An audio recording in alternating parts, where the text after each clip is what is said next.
Common Neve Davnata and Dromore.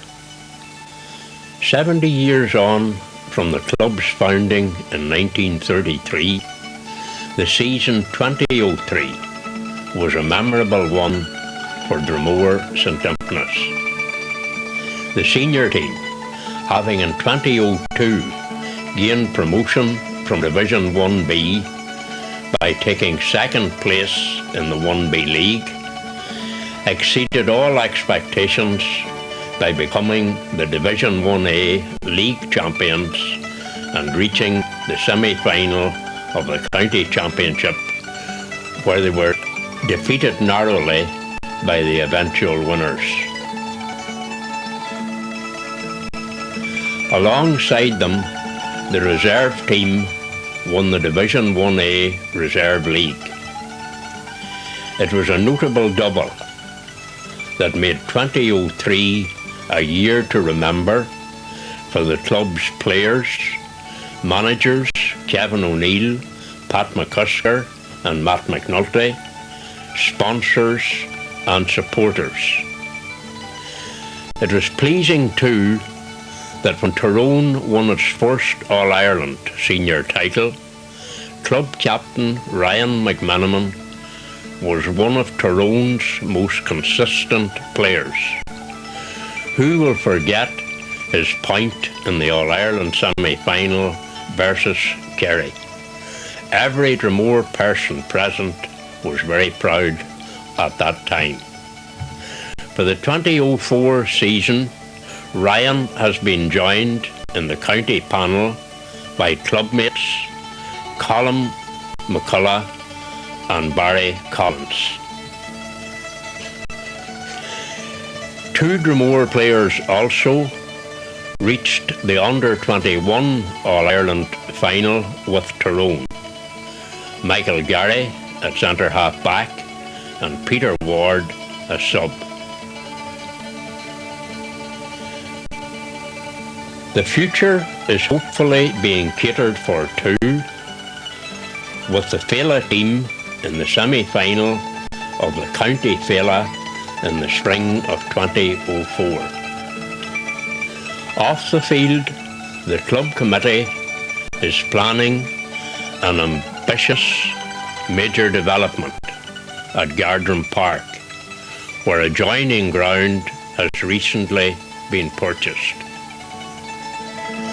The 2003 season came to a very successful conclusion with the Seachtal Blian Fast banquet in the Great Northern Hotel Bundoran on Friday the 5th of December 2003, when 630 guests celebrated Tyrone and Dromore's triumphs.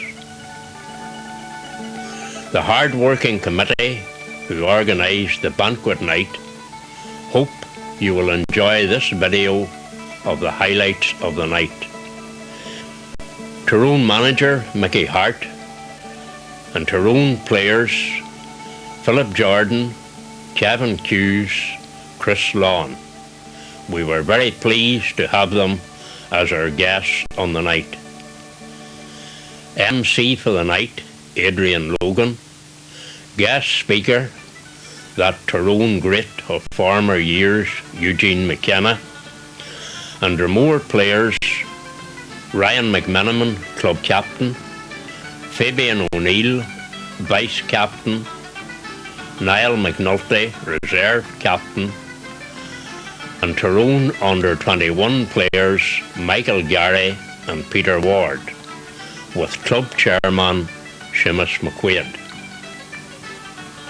Canon Tom Breen holding the Sam Maguire, and while he is rejoicing with Dromore and Tyrone, he is secretly hoping that he will one day see Fermanagh hands upon it.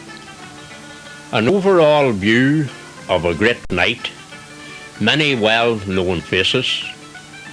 Thanks to Pat McSorley for the photographs of the night, for Seamus McGurgan for sound on the night, and for Owen McChrystal's hard work on the video.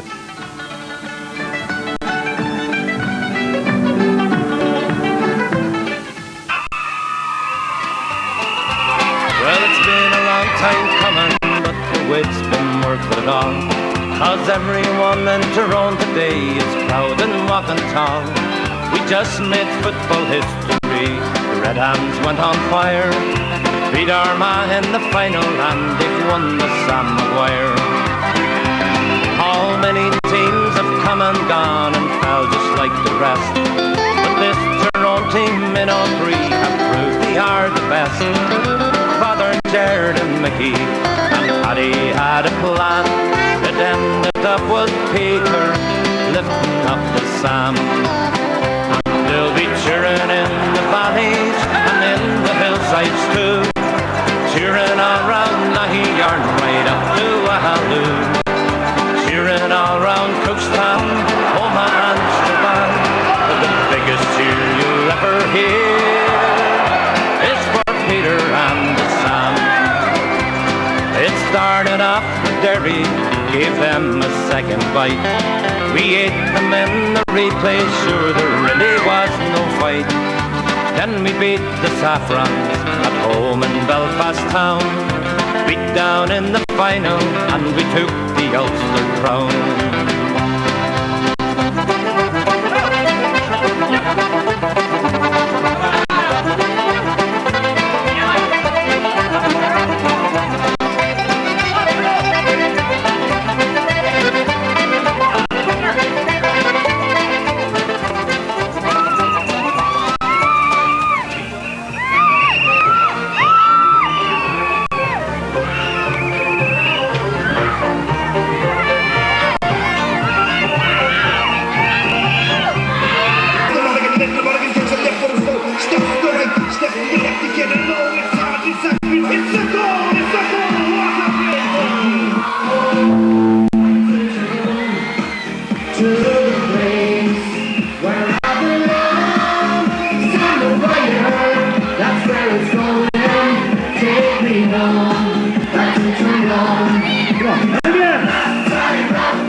To give a very, very big Dromore welcome to Mickey and the boys and Sam. Hip, hip. Hip, hip. Ladder.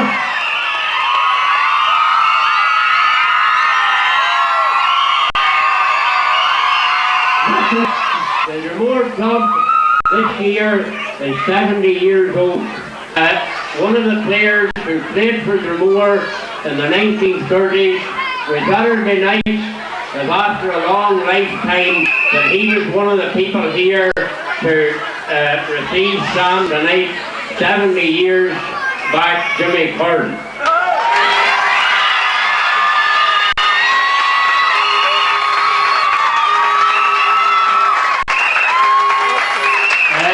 Under 10 and under 12 team with the Sam Maguire Cup, our own Ryan McManaman.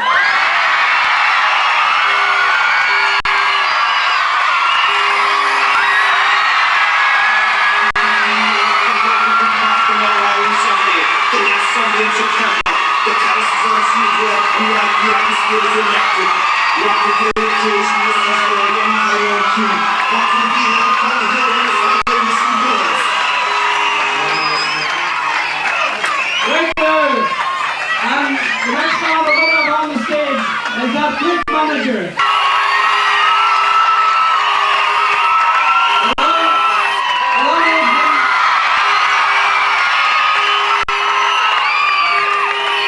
Along with him, the man that done all the coaching and training of this team, Paddy Tally.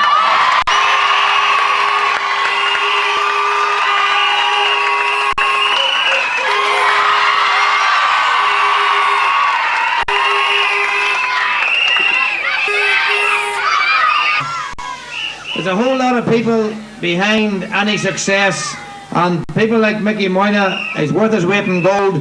You wouldn't even begin to appreciate the amount of work that he does. And I'd like to pay a big tribute to Mickey here tonight, because he's always there, always doing the business. Good for him. I would like to pay tribute to all the people and all the supporters, because there's great evidence of your support. Times have moved on and people are actually spending a lot of effort and energy to show us their support, and you were showing us that support on the whole way through the year, but particularly on the run-up to the Ireland final, with the effort that you made outside your houses, the flags, the bunting, the banners. All that takes a lot of effort, a lot of work, and your club certainly isn't behind the door, as I can see down this street here. All the support you gave us was excellent. We appreciate that very much, and we're glad that we can make these banners still good to look at on the day after the Ireland final, and that's what it was all about.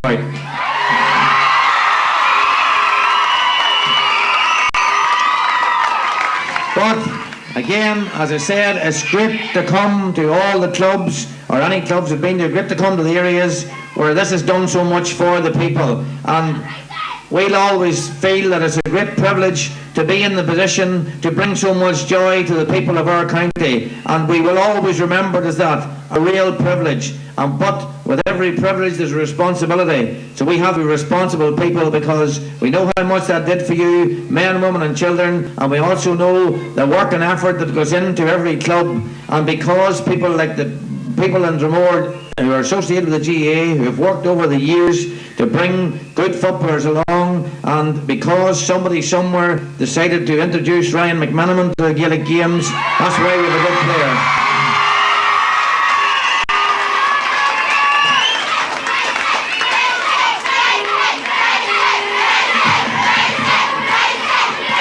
Right, and just before I finish, I want to pay tribute to Ryan in particular. I think that he's had a magnificent season.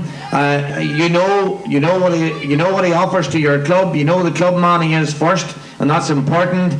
But I know now how good a footballer he is this year. I'd only look at him from a distance before this, and I certainly could appreciate the qualities he had. But it's really when you're in working there on the ground with him, he doesn't always use the language that Father Brain here would approve of, but never mind that.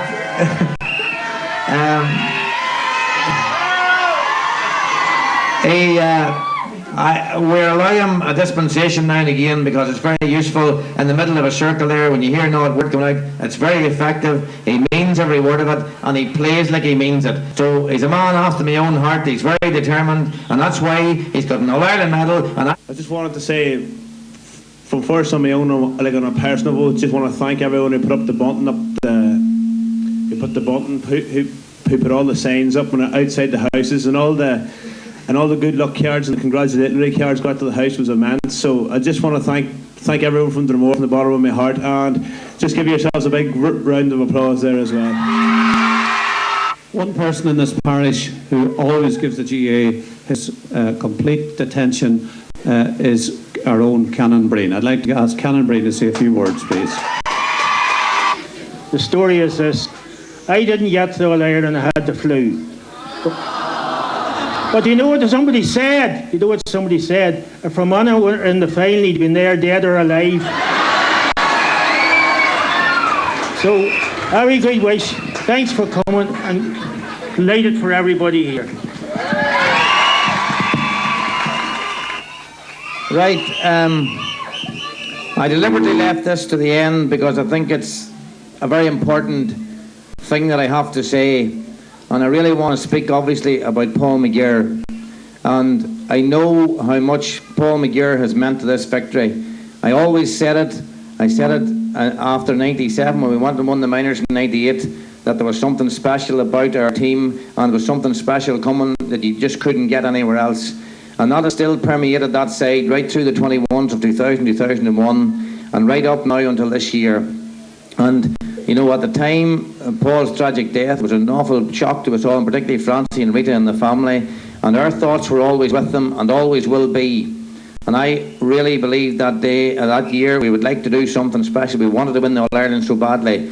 But as Gareth Brooks once said, you know, unanswered prayers sometimes come through. The things that you think you want immediately, maybe there's a better way of doing it. And I do believe that not the way it worked out for us, that we didn't win it in 97. Maybe it gave us to ask more of ourselves, to ask more of our faith and our belief in God, and I think that came through, and I think it's done everybody associated with that team a power of good, and I'm so pleased that the titles that came back in 98, in 2000 and 2001, and this Sam Maguire, I think that Paul McGuire's spirit permeates every one of those victories, and I really, really believe that, and I appreciate, and I hope that Francie and Rita know how much that means to us.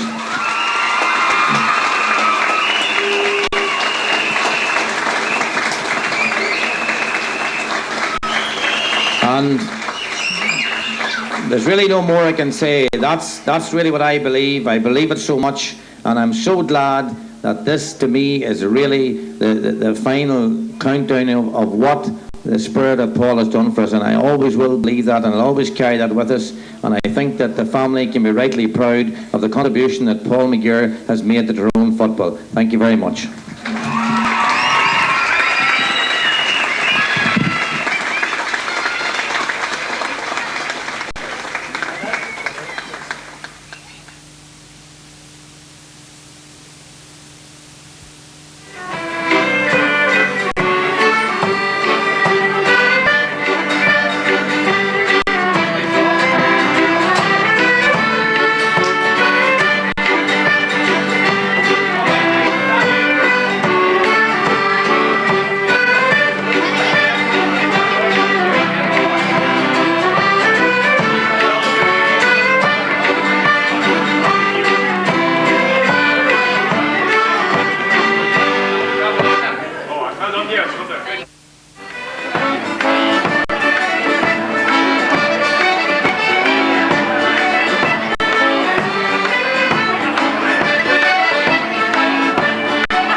And we're going to start this evening in a very special way.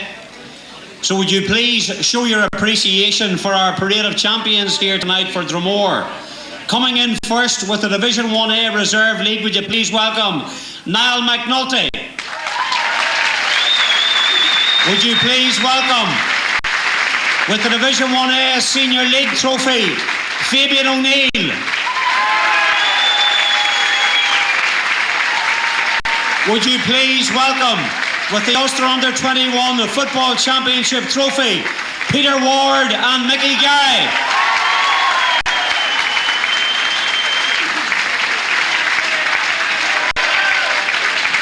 Would you please welcome, with the Ulster Championship Trophy, one of Tyrone's finest and greatest ever players, Chris Long.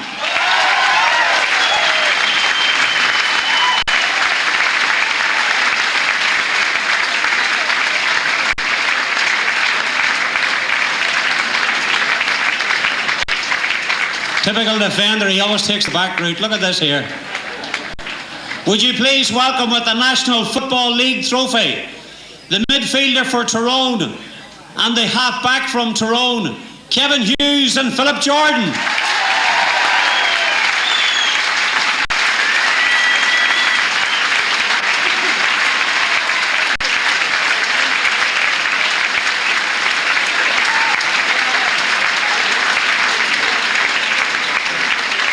Ladies and gentlemen, I think Dromore can give a better welcome to an all-star halfback and one of our star midfielders, Kevin Hughes and Philip Jordan.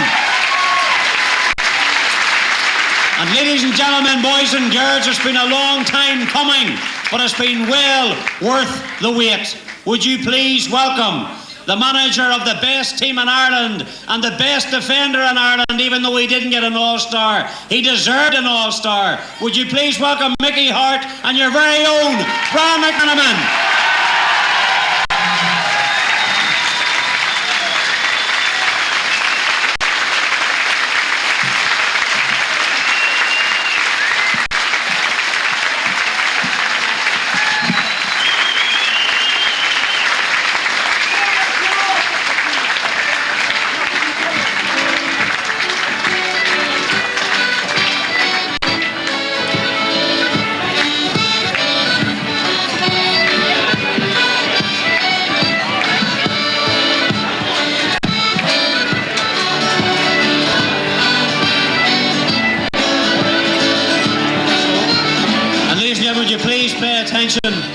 And due courtesy and respect for the chairman of Dromore to say a few words to you. Thank you, Mr. Chairman.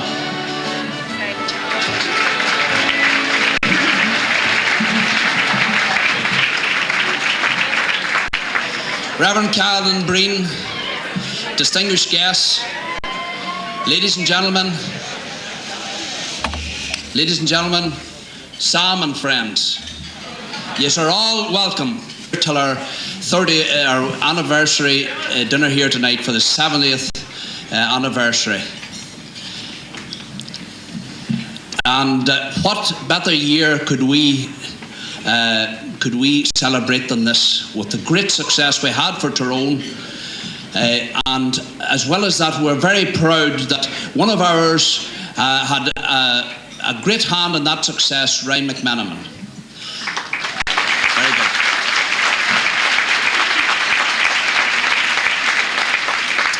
As well as that, Dromore won their first all-county title this year when they won the all-county league. And we thank everybody.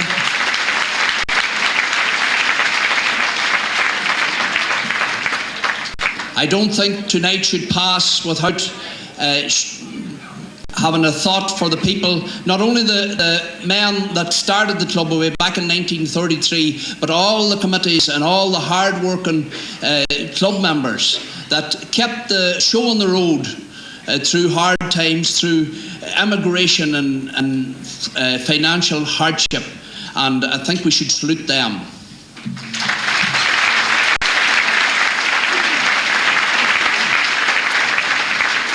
Now, the proceeds of tonight is going towards our second pitch. We've already the land bought, and we'll hope in the springtime to start levelling and draining the field. So the men before us didn't stand still, and we're not going to stand still. So that's where the proceeds are going. I'd like to welcome our two southern guests, Micheál Murachurthaigh and Pat Spillane, here tonight.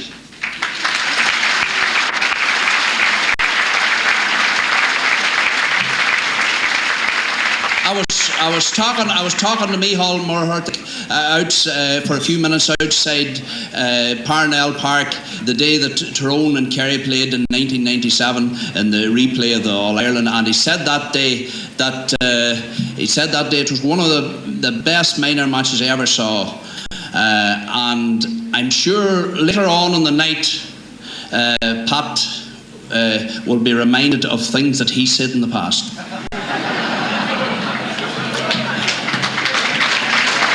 I'll finish off by thanking everybody that bought tables or give sponsorship or donations. We truly grateful to have all that you gave us, and I hope that you enjoy the night and that you'll be talking about it for the good reasons in years to come. Thanks very much. Chairman, thank you very much indeed. Ladies and gentlemen, just if I could make a small appeal at the very start, this is one of the biggest club dinners we've ever organised, and if you can show due courtesy and respect for our speakers, it means we can go that wee bit quicker and get through the formalities of the evening, and you can enjoy yourselves an awful lot more. Just if we can make that appeal early on. I've been in Bundoran before dinners, and the bar stays open after 12. I can assure you. I have lived to regret that. But I also want to mention, I've got the opportunity as well to mention a few people. By the way, before I start, maybe you should put your hands together ready for the committee who organised this. No matter what happens tonight, this is an absolutely outstanding success for Dromore Gaelic Football Club. There's a few things we have to get through as well. I want to mention as well, I see a man who walked in there, very welcome here this evening, a man who's always put his money where his mouth is when it comes to Tyrone, our sponsor, Willie John Dolan. Willie, you're very welcome over here in the corner. Our auctioneer is here tonight too, fantastic rally driver Andrew Nesbitt. Andrew, thanks very much for making the journey here tonight for us. I see a few other very well-known faces. I was talking to Kieran McGarvey is here tonight. Kieran, a fellow who did so much for Tyrone for so many years. Put your hands together for Kieran McGarvey. We mentioned two of our other speakers, but there's a very important speaker here tonight as well too. Show your hands for a man, listen, who did so much on the field and off the field for Tyrone. Eugene McKenna is here tonight as well too. Eugene. I said a who's who here tonight. I couldn't go on if I didn't mention Mr. Liam Donnelly, the manager of the Tyrone minor team, who's brought so much success to the county in recent years.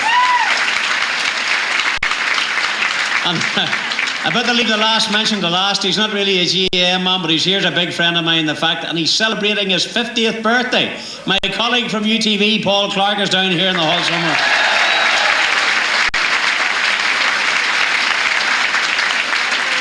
But if I could please ask you to be upstanding as we welcome Reverend Canon Tom Breen, parish priest, and Tom will come forward and he will say a grace. Do you want to say?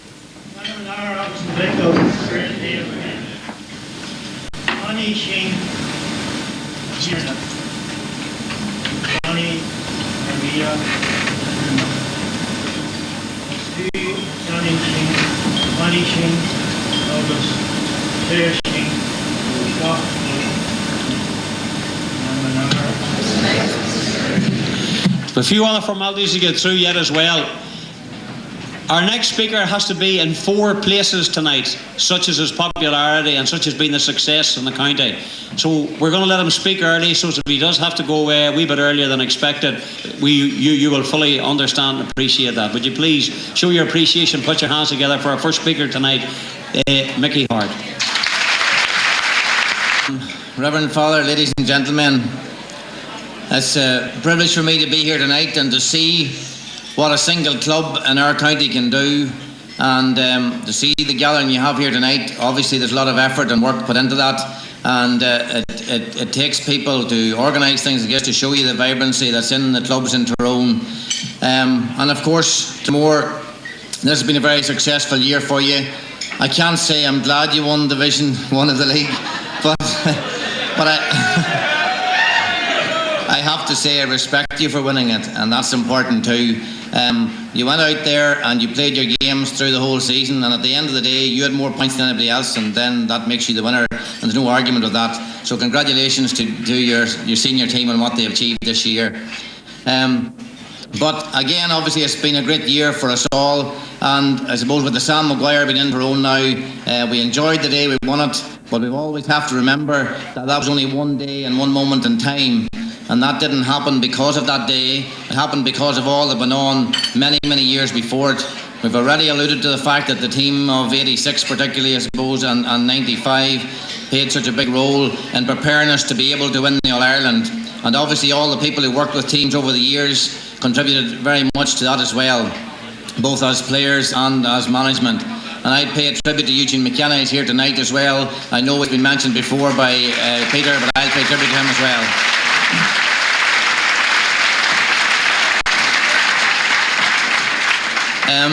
It's been a good year, as I say, and it wasn't about that moment in time, it was with all that went before it, both at county level and at our club level. And I keep saying as we go round the county, let's take full value of what has happened there. And the way we can take full value of it is to bring this message of what the Sam Maguire does for us to our young people. There's a very captive audience there. We've been around schools, primary schools, and we can see it all the time. They're so excited about our Gaelic games now, and everywhere you go, there's only one jersey worn by every child in the school, and that's a Tyrone jersey.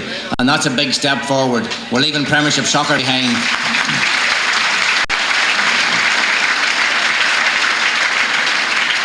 And if we have this captive audience, then we need people who are prepared to work with the captive audience, and therefore we need the adults in our clubs, or even young people who are just out of underage football themselves maybe, or even still in it, get in there and work with these young people, because we always say the present takes care of itself. And I see your slogan out the front there, the future is what we really have to think about, and the future is what we need to prepare for and work for now. Let's take full value of what we've done by preparing our young people for the years ahead. And I know that you and Dromore have always had a very strong underage structure. You've always been a side that took a lot of beating no matter what age you were playing them at, and now you've brought that through to senior level for yourselves to get your Division 1 league title. And you know what? Lots of teams, before they win a championship, they win a league. So maybe there's a marker for Dromore.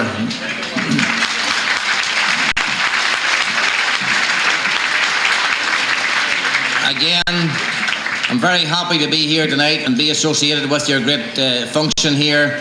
And there's no doubt we couldn't come to this function and not remember some Dromore people. There's lots of people over the past years that you could name, and I don't want to get involved in that because it's sure to forget somebody. But there's one person I'd never speak about Dromore, and I'd never speak about Tyrone's success without mentioning the name of Paul McGear. And I think you know that well by now, how much I think of Paul McGear and his family.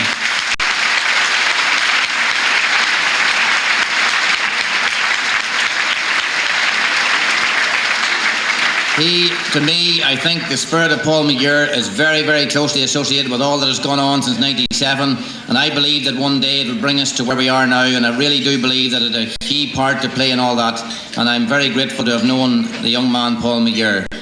Moving on now to more happier days, I suppose, and it's great that when we win the All-Ireland, there was one of your own players who played a very key role in achieving that, and I would have to agree with Adrian Logan. I believe there was 2 All-Stars missed. Despite the 7 we got last week, there was 2 more should have had All-Stars, and they carried trophies in here tonight, and you probably know who they are, and I know who they are, but for sure one of them was Ryan McMenamin.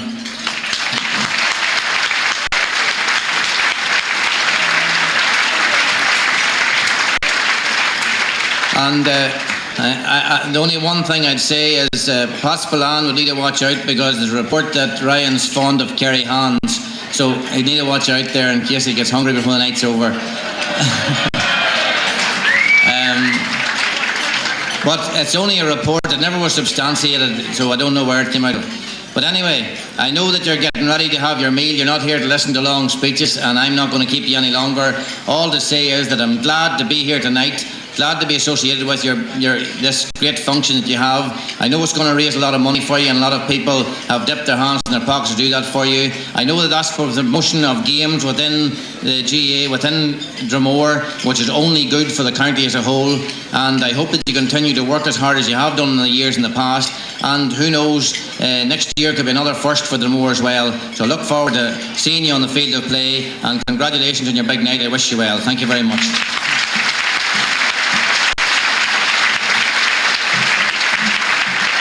Ladies and gentlemen, Mickey Hart. Now there's one young man who couldn't make it tonight, but if you look at the screen over here to my right hand side, he has sent a message, a very special Tyrone footballer, because he couldn't be with you tonight in Dromore.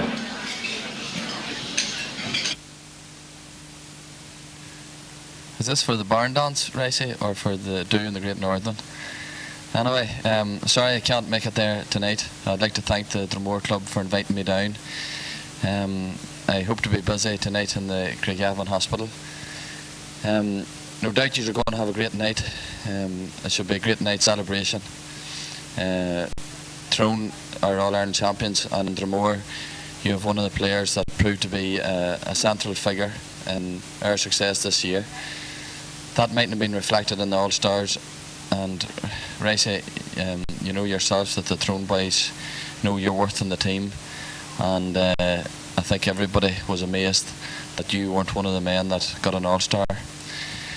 No doubt that'll not take away from what you've done this year and what we've done this year. It's been something that we'll never forget. The only one drawback that I would have about your performances this year, Racey, was at half-time in the Kerry match. Don't ever kiss me on the top of my head again, Racey, please. And another thing for the Dromore boys there tonight, if you could keep an eye on Racey, because he's inclined to fall asleep there, and he likes boys to push him around the town. Don't be pushing him around Dromore. Anyway, have a good night and make the most of it. Bye.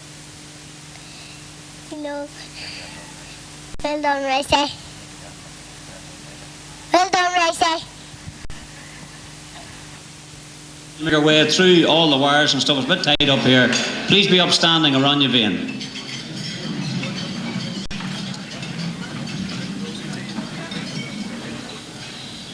Chenally Rafoil Atofia Garen Buindaslu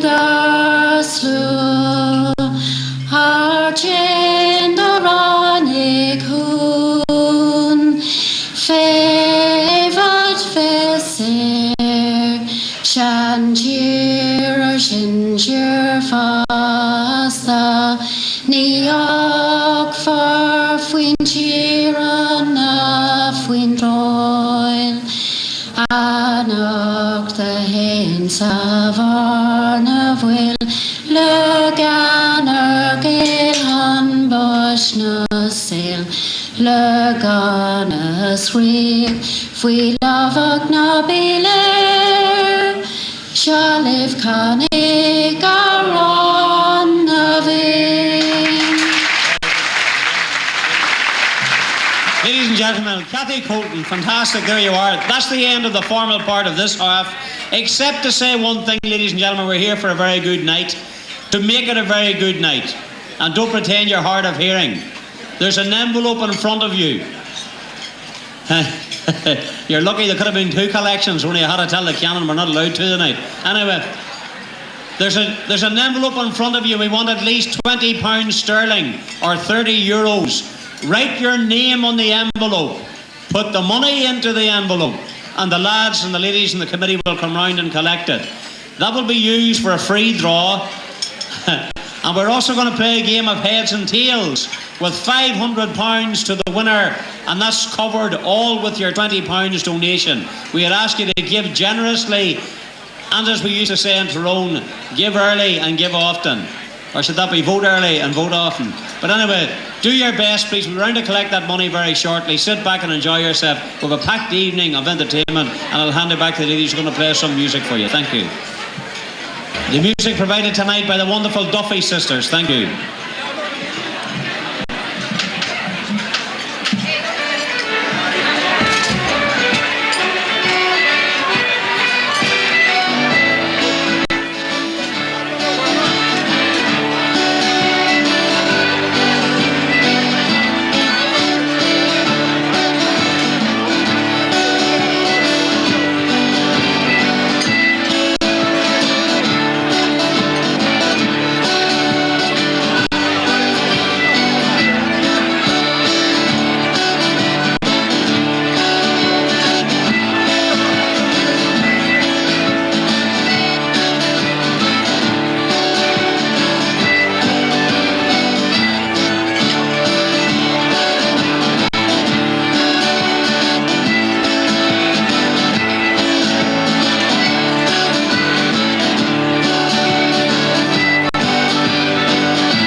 would you also show your appreciation when I'm at the microphone to our county chairman, Liam Neilson, is here with his good wife. Liam, you're very welcome.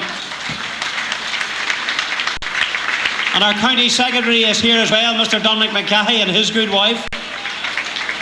Show your appreciation to the county board. They had to work very hard as well behind the scenes to try and ensure the success of last season.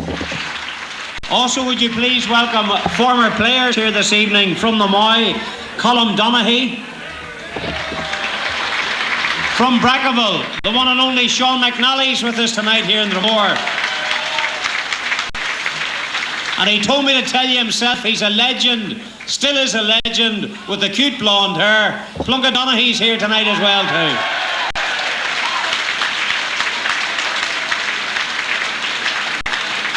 I'm going to hand you back now again to the Duffy sisters, but once again, please, if you could help us with the housekeeping and get the money in the envelopes, we would appreciate it very much. Thank you very much indeed.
Ladies and gentlemen, the first winners at table number 25, a 2-day break for two in any of the Meganif hotels, a choice of 11 hotels.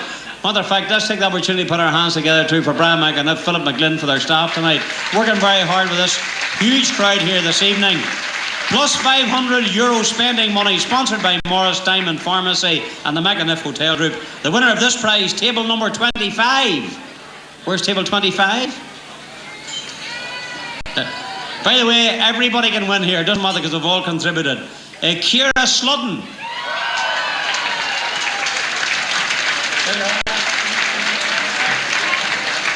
Now, next up is a weekend for two in bed, including bed and breakfast, one dinner in the Slieve Russell Hotel, including golf, question mark, I presume it's going to happen. Sponsored, of course, by the Sean Quinn Group. And the winner of this one is...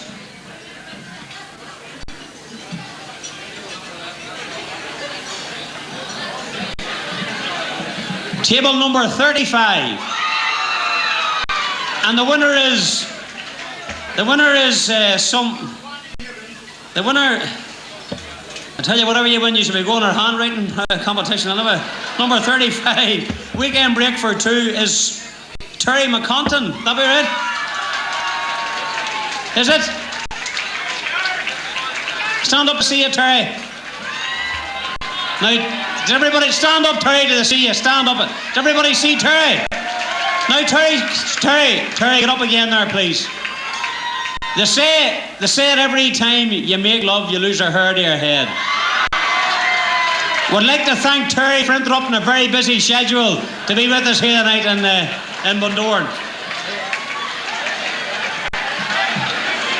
Next one now is a ladies only prize, a £300 Christmas shopping cash, sponsored by Patricia McQuaid.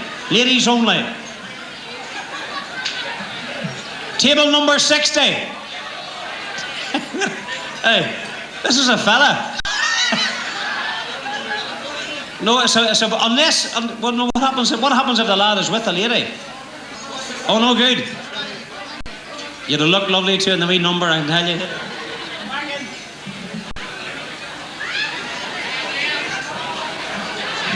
Alright, well, lucky. Table number 17. Where's table 17? A £300 ladies only prize Christmas shopping cash, sponsored by Patricia McQuaid. 300 quid goes to Niamh Cunningham.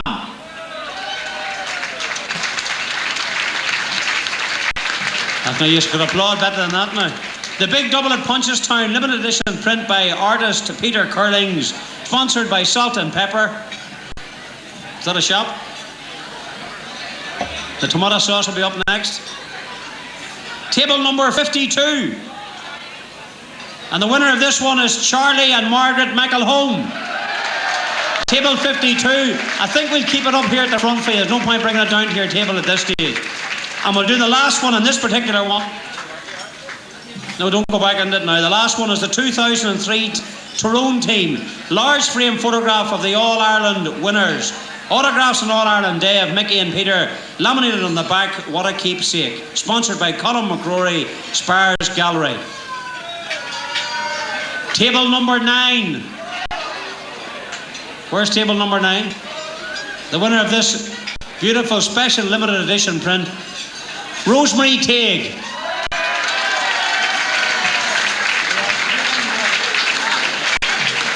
And just when we're here, we'll do the last one. The car tire voucher, value £250, sponsored by Modern Tire Service. The winner of this one is table number 3. This goes to Alan. So if there's an Alan in the hall, you've won yourself £250. He's from Dromore, is he? There you are. We'll be back again later on. Enjoy yourselves. The next bit of entertainment, which will be happening shortly, is the Bard of Armagh, Patsy O'Hagan. He was at the book launch for Mickey Hart and Peter Canavan last week. Absolutely fantastic. He'll be with you very shortly. We'll be back to you soon. Thank you. For the Duffy sisters who've been entertaining you here tonight during your meal. The girls are going to play one more number, and then we're going to move on with the rest of the evening. So we'll sit back and enjoy the Duffy sisters for the last time this evening and show your appreciation to the girls once more. Fantastic musicians, beautiful singers, and we're absolutely delighted they were here this evening to entertain us. Thank you. The Duffy sisters. The last number, and then we'll move on. Thank you.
because he does the TV at night and does the news. He's a very good friend of people up around this direction, Mr. Paul Clark. Thank you, Adrian. There's no such thing as a free meal, so I've got a little bit of work to do. But before I do that, I would like to draw your attention to the best dressed man in the room tonight. Mr. Joe Mahan from Mahan's Hotel, Irvinstown.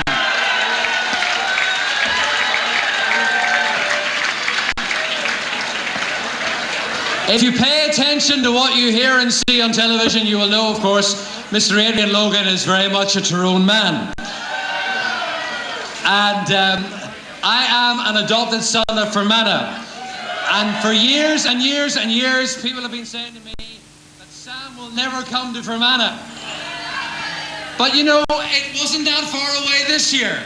We didn't do too badly at all. All right. So all I'm saying to you is this is a very ecumenical gathering tonight. I am delighted to be here to be supporting the GAA club in Dromore because I'm at a table of a very good friend of mine, Francie MacDonald, the butcher from Balik, who's originally a Dromore man himself. So Francie, thank you very much for the opportunity to be here tonight. So anyway, listen, I'm not the one who's working tonight. Adrian Logan is, so he'll have to do the work. What am I to do next, Logan? He took all night, wouldn't he? Here. Dublin trip overnight accommodation for two. Entrance to Shelburne Park and dinner in the Park restaurant. Sponsored by the Irish Greyhound Board, Cahill Curley, Dunn Brothers and Liveline Electrics. And the winner is the one and only Eugene McKenna.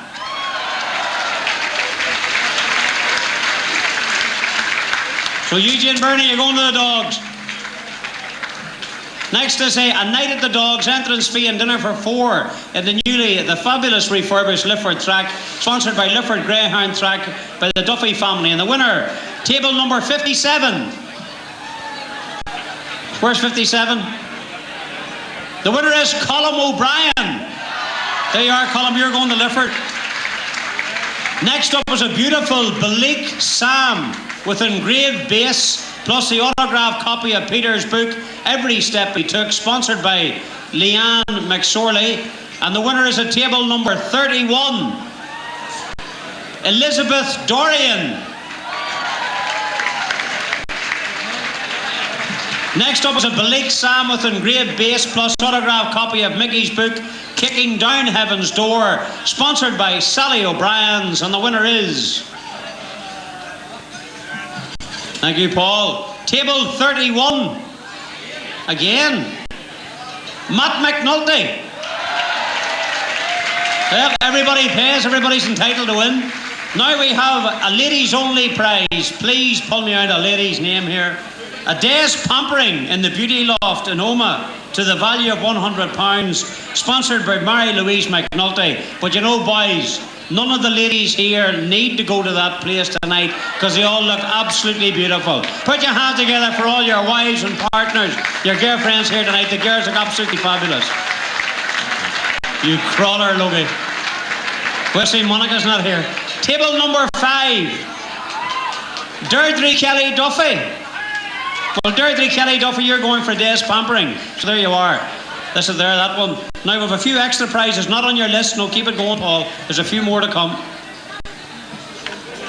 Now, there's beautiful flowers. You mightn't have noticed them on the way in. Beautiful bouquet of flowers by, is it Kira Flowers? Kira Flowers, flower arrangement. And the winner of the Kira flower arrangement at the front door. Hang on, there's coins in here. Here. Wait, you better check the name of this miserable bastard here. Hang on.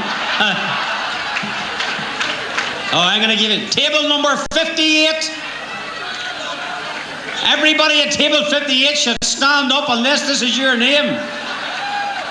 Is it Triona McNabb? And is it Maureen McNabb?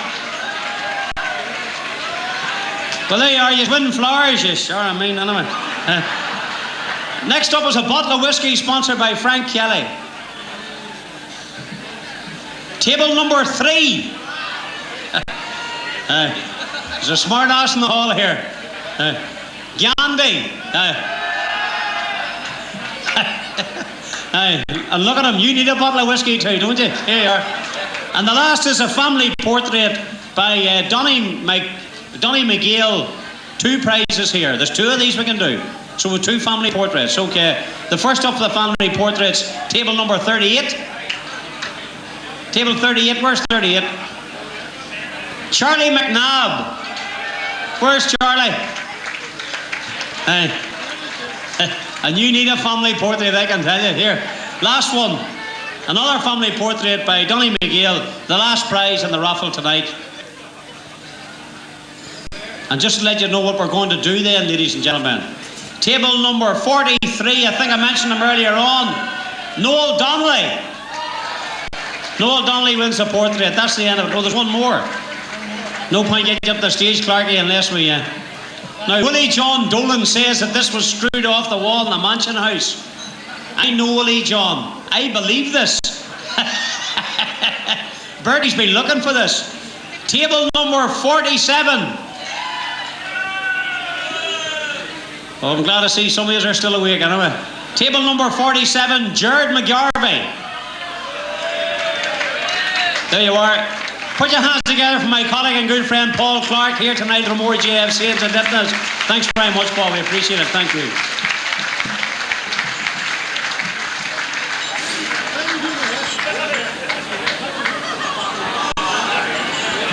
Now, ladies and gentlemen, what we're going to do, just to let you know, because we have such a big crowd, Patsy O'Hagan is coming onto the stage in the next few minutes. And after Patsy O'Hagan, we will have a 5-minute break and back with our guest speakers. And our guest speakers tonight, I'm sure you want to show your appreciation again to them. We have the one and only Micheál Murr-Hertig, who's down in the hall with us, gracing us with his presence here tonight. One of our own very own legends, Eugene McKenna. And of course, the one and only Pats Balan. They're all the feck and seeing them too, anyway. But ladies and gentlemen, boys and girls, I know he's coming through the hall. Fantastic speaker and a very, very funny man. Would you please give a very special welcome to the Bard of Armagh, Patsy O'Hagan. God, there's a powerful crowd here. This man died, ladies and gentlemen. He went up to heaven. St. Peter says to him now, he says, can you name me one courageous deed you did when you were on earth? Well, your man says, I can name one. He says, I'm a Dromore man. He says, we're playing Trillick one day at Trillick.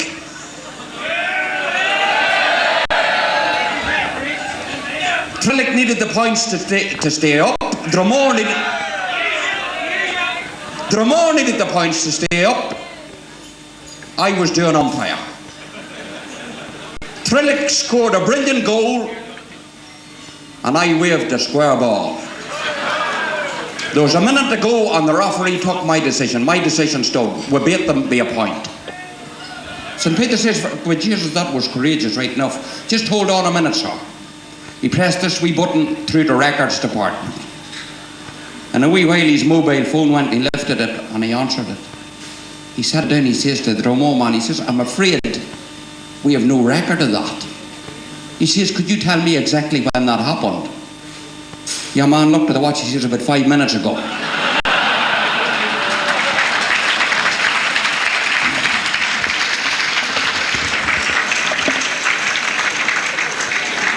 I see Ryan McManamy sitting there. How you doing, Ryan? Isn't he like a cub? But he's a crab what we hear in a football field, isn't he?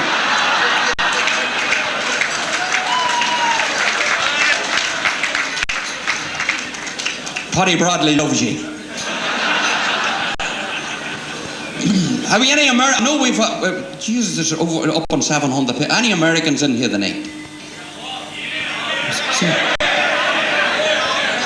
Now, I have nothing against Yankees.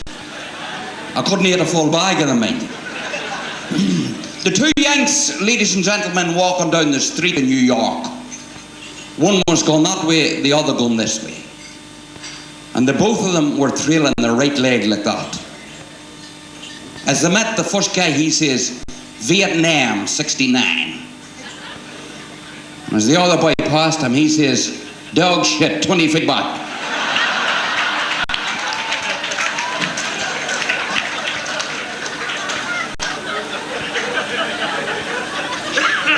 were saying to me out there, Patsy, it's great to see you. Our bo's doing right. You had to put them right. I'm a Moortown man. And you know, anybody that's familiar with Arbo parish will know there is two football teams. There's Arbo and there's Moortown. There's also two new chapels in our parish. The Moortown Chapel and the Mullinahole Chapel. When I say new, relatively new, built about 20 years ago. Now we had a problem down in the Moortown Chapel shortly after it opened. There was a bad leak in the roof. And they tried a couple or three contractors to get it fixed. But one day a contractor was at it and he stripped the tiles away or the slates away and they felt. Now there's an old woman in the Moortown area, Jesus was very religious. Powerful faith in Our Lady. And she came in one day and she went up to the altar and she was praying. Mother of God, pray for us. Mary, Queen of the Rose, pray for us. Sovereign Mother of God, pray for us. And this young cheeky boy was on the roof, a bit behind her, and he bent over, he says, what do you want? She says, mind your own business, your mother I'm talking to.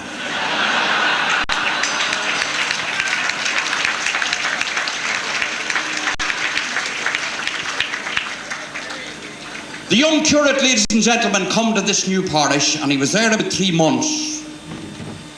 And after 3 months, the bishop decided to check in on him, to see how he was getting on. But he wanted to go in a bit of a disguise. So he dressed up as an ordinary person like ourselves, got in at the back of the chapel, and Jesus the curate was given a great sermon at second Mass on Sunday. In the middle of the sermon, he leaned forward on the pulpit. He says, now, my dear brethren, I could safely say some of the best moments of my life were spent in the arms of another man's wife. And the congregation went stone-faced. And he leaned on forward a bit. He says, of course, my brethren, I do speak of my dear mother. Mass was over, the bishop went round and he shook hands with the curate. Jesus the curate, Jesus, he says, your grace, he says, you have surprised me. He says, forget about it. He says, that was a brilliant sermon, son, you give there. He says, do you mind if I use that in 2 weeks' time at the women's St. Vincent de Paul Mass? Well, the young priest says, your grace, if you feel it's worthy, you use it. 2 weeks' time, the bishop was giving the sermon. Oh, Jesus, the chapel was full. 800 women. Giving the sermon, he leaned forward in the pulpit. Now he says, dear ladies, he says, I could safely say some of the best moments of my life were spent in the arms of another man's wife. Jesus, the faces of them women, Paul. And he leaned forward and all a bit and he says, do you know someone? For the life of me, I can't remember her name.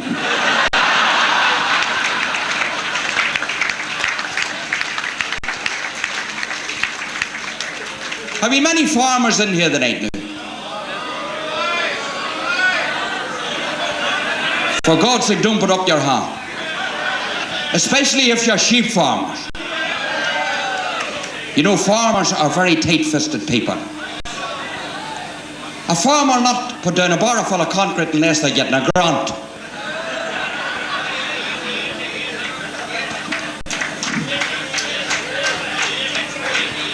Oh, Jesus, there's a sheep farmer here. You go. These 8 sheep farmers, there's 8 of them, ladies and gentlemen. They drank in this wee bar up in the mountains the 7 nights of the week. Seldom did ever a stranger frequent this bar. This night the 8 fellas were sitting up at this end of the bar. The door opened and in walked a tall, dark stranger. And he took his place down at this end. And the farmer started to hit all. He's a tax man. He's a tax man. So got this boy cuted up to go down and ask this stranger what he worked at. Your man goes down on him, he says, hey boy, you're a bit of a stranger here. Well, the stranger says, yes I am. The farmer says, what do you work at? Oh, he says, I am a taxidermist. God, he says, that's a shocking big word. What do you do? Oh, he says, I'll explain it to you, he says. Yesterday morning, he says, I stuffed a pedigree sheepdog. This morning, I mounted Farmer Brown's sow. and tomorrow morning I'm going to attempt his goat. Your man goes back down to his mates. The mate says, well, what does he walk at? He says, walk? He tried to tell me as a taxi driver.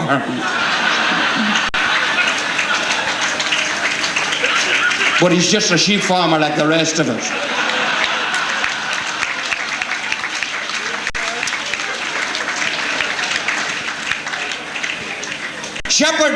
A shepherd, ladies and gentlemen, was driving his flock up the road.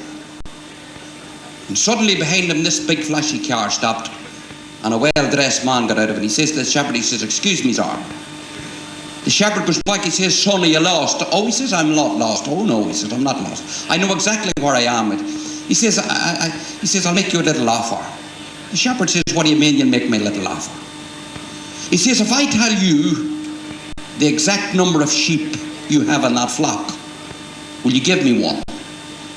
The shepherd says, I will. Your man goes to the boot of the car, he takes out a laptop computer, and he starts pressing a pile of buttons. He says, you have 672 sheep in that flock. The shepherd says, you're right. He says, can I have one then? He says, pick your own. He says, I'll take that little black one. He lifted it, put it in the boot of the car. The shepherd says, no.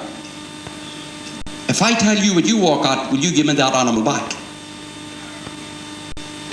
Your man says, I will. He says, you're a financial consultant. Gee, he says, you're right, how did you know that? Well, he says, first of all, you give me a pile of useless information that I didn't ask you for. Secondly, you know fuck all about sheep. Now, would you give me my dog back?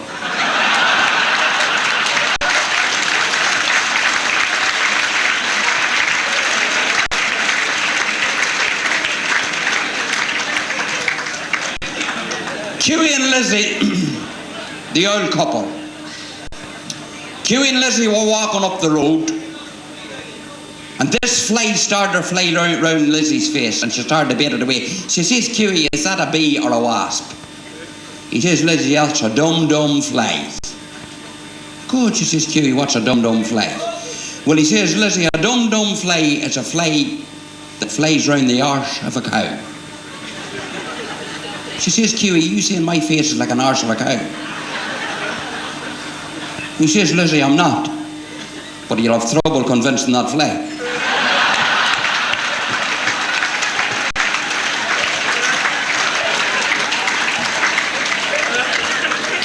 There's a powerful audience. I believe there's a lot of guests to get through here tonight.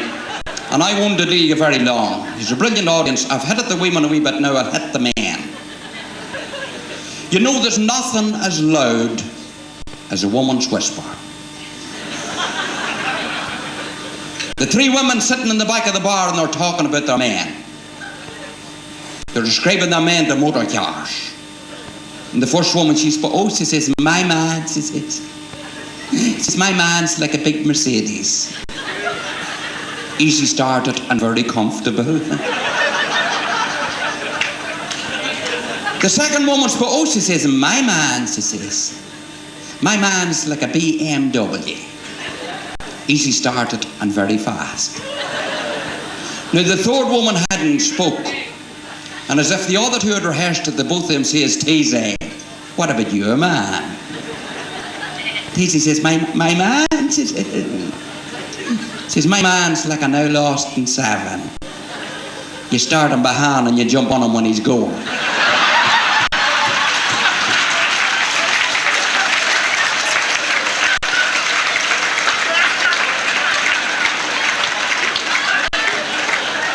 Jesus, there's a woman pointing straight to her husband. I think he's in for a rough time of it.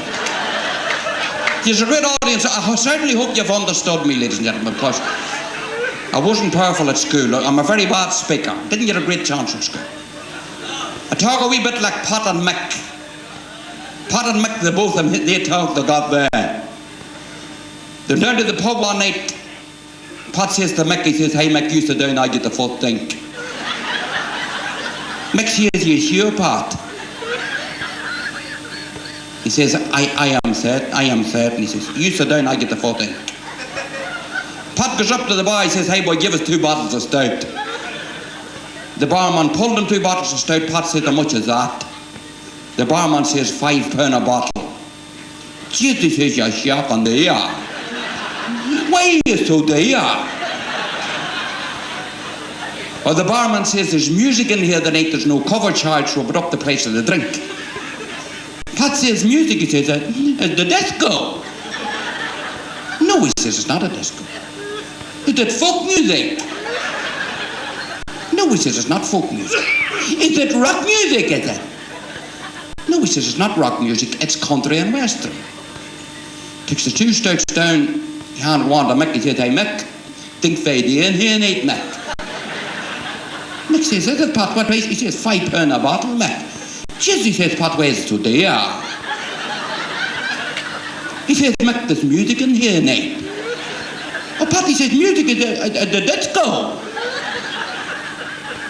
No, he says, Mick, it's not a disco. He says, is it folk music, Pat? No, not folk music, Mick. Is it rock music, Pat? No, Mick, it's not rock music.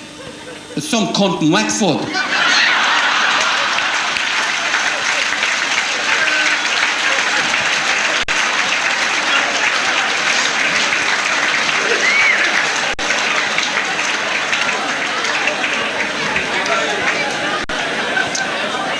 I must thank Dromore Club for inviting me up here tonight. I suppose, ladies and gentlemen, I should have started my speech this way, but I deliberately didn't because I wanted to save it to now. Reverend Fathers, ladies and gentlemen, and distinguished guests. Because I see one very distinguished guest sitting 1, 2, 3, 4 tables down.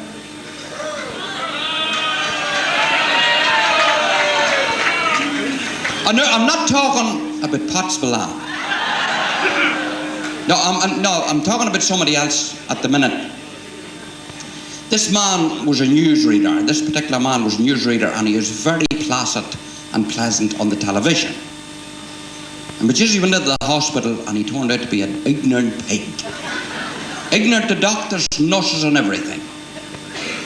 And one day this wee auxiliary walked in, and she says, sir, could you turn round on your stomach? He says, what do you mean turn round on my stomach? How dare you? He says, sir, I have to take your temperature. Has to go through the back passage. With a wee bit of reluctance, he turned round in his belly. She put the boy in, and away she went. Nobody come near him for 20 minutes, he was laying. The sister come round. She got to the door ward, she started to laugh. She says, what are you laughing at? Did you never see somebody getting their temperature taken before? She says, I did, but not with a plastic daffodil stuck up the arse.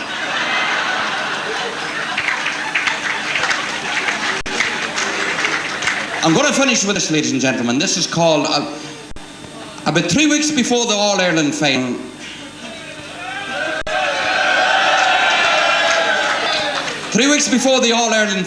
a very good friend of mine in Dungannon would sell a lot of tapes and CDs for me. He rang me, he says, Patsy, there's a load of songs out about Tyrone. He says, I have nothing. Could you do something? Well, I says, look, I'll write you a wee story. And says, I know what'll I write this on. But here's I come up with great titles. I call it Them Two Boys on RTE.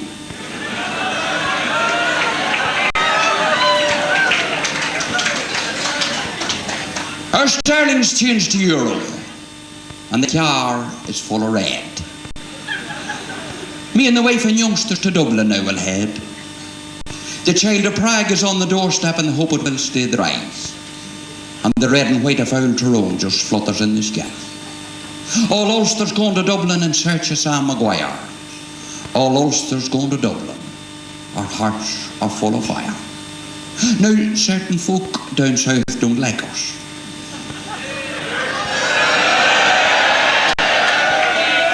They say our game is dour. Well, boys, I say don't eat the grapes if you find that they are sour.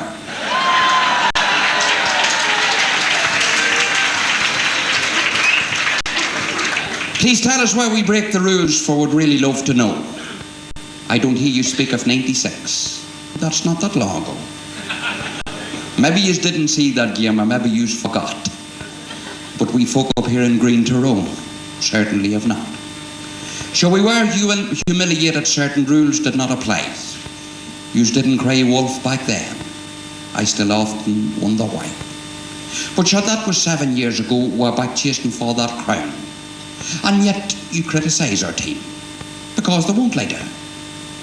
And to Pat Spillane, that Kerry man, this I have to say, if you don't like what you see, you can always turn away. And if you feel you have to watch and you think that you may puke,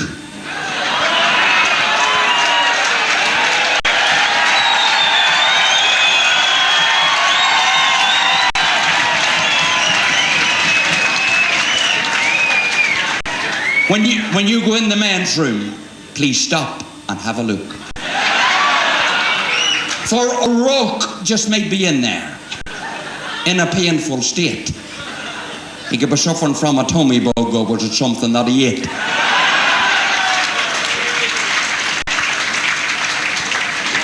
For food these days is not the same. We're all told to avoid the fat.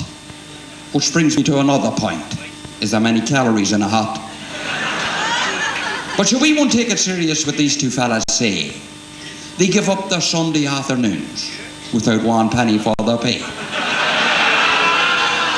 Unlike our rich young footballers who were rolling in the dough, each player receiving thousands when they put on a show. But of course I'm only joking. This could never be. I'm now just talking rubbish like them two boys on RTE.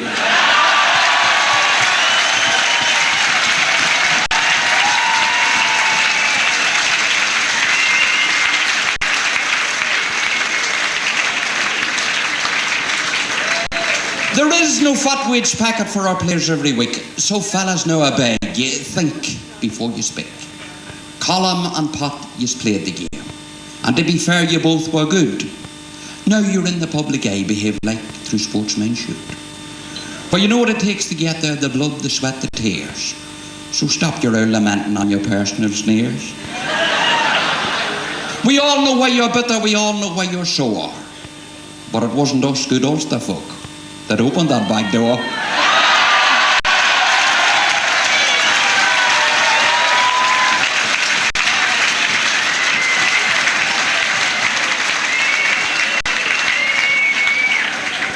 And fair play to the Orchard County, those lads in orange and white. The door was laying slight ajar. They came through, then closed it tight. So while Ulster's going to Dublin, our flags are flying high. Tyrone and Armagh colours will caress that Crookpark sky. Now the bookies here are taking bets. It's not on which team will win. It's for O'Rourke to hit his hat, and Spillane will keep his grin. Thanks very much.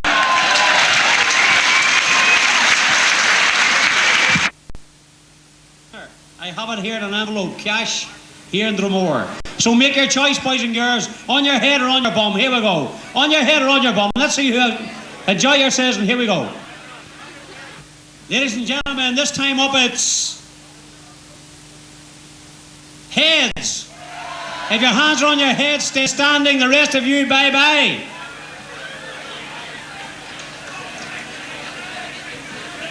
I can't say that well. Okay, on your head or on your bum. Here we go. Ladies and gentlemen, this time it's tails.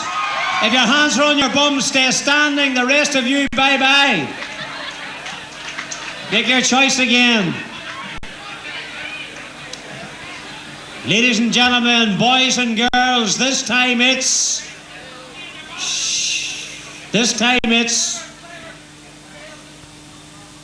tails. If your hands are on your bum, stay standing. The rest of you, bye-bye. Now, just to see, how many have I got left here? Who's left? Hands up to see who's left. Right. Whoever's left, come on up here to the front of the stage to see us here. Come on, come on. Come on, let's go. Whoever's left here now for £500. Ladies and gentlemen, one of those back up here too. Give a very special applause to our all-star halfback, Philip Jordan from the Moy. Good to see it, Philip. Well done, son. Right now, form out in a line here as best you can. Spread out there and form a circle, will you, for God's sake? Is this hard here? Come on, girls, keep your time. Have another gig in January, all right. Right, on your heads or on your bum, here we go. Ladies and gentlemen, boys and girls, this time it's... Excuse me, Mrs. Lawn, are you still here? Are you in it? Come on up. Are you still in it? Is Chris's wife still in it? Come on up, Mrs. Chris Lawn, get up here. She's still in it before, get up here. Are you still in it? No? Okay. Ladies and gentlemen, this time it's... heads. If your hands are on your head, stay standing. The rest of you, bye-bye. Put your hands together now. And here you go, make your choice again. Spread out to a see us all now. And put your hands together, ladies and gentlemen, for these bundle of buck eaches up here. Aye, would you be bought for 500 quid? Here we go again. On your bum or on your head?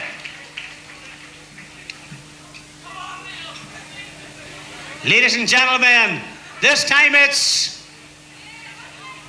heads.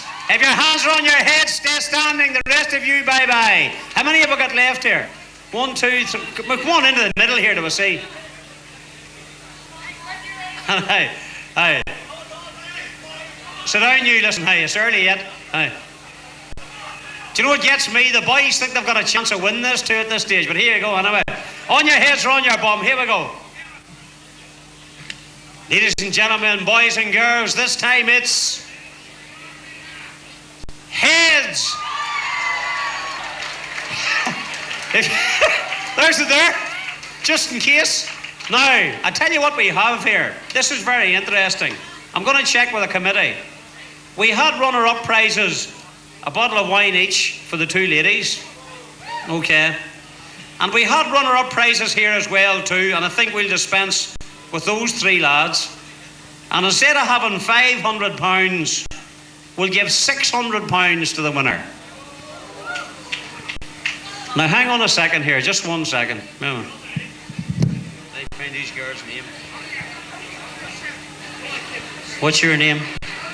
Catherine McPherson. Where are you from, Catherine? I'm originally from Dromore, but living in Donegal. Oh yeah, well at least you got your health anyway. You're right. What's your name? Pamela. Now come here and talk to us. Look, there's nobody knows nothing about this. What we should do now is not toss a coin at all, just take 300 each. What do you reckon? Sounds good. I'm happy enough for that. Ladies and gentlemen, the two girls are going to take £300 each. We'll hand it to the committee. The lads will sort it out. You've been great sports. All the money obviously going to the reward tonight. There you are. Put your hands together for the two girls.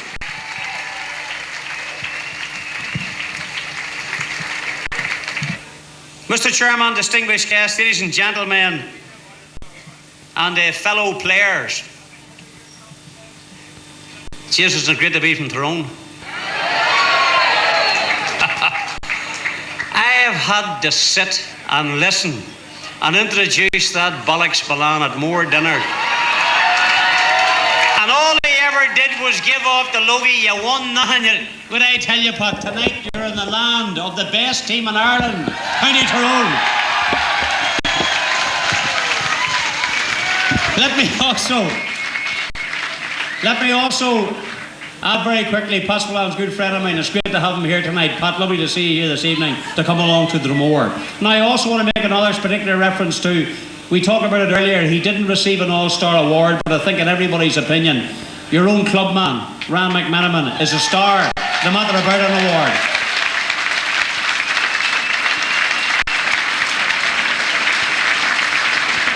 I have to say too, tonight is a great occasion for a club who down through the 70 years of its existence has carried the cause and carried the flag, has carried the flag and carried the whole cause with great aplomb.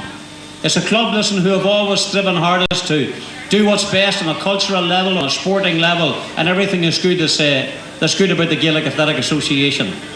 I have to say, as a former captain of Dungannon Clarks, I know what it's like to beat Dromore. As a former captain of Dungannon Clarks, I know what it's like to lose to Dromore. On all occasions, I have to say, it was a cultural affair, and I have the scars to prove it yet.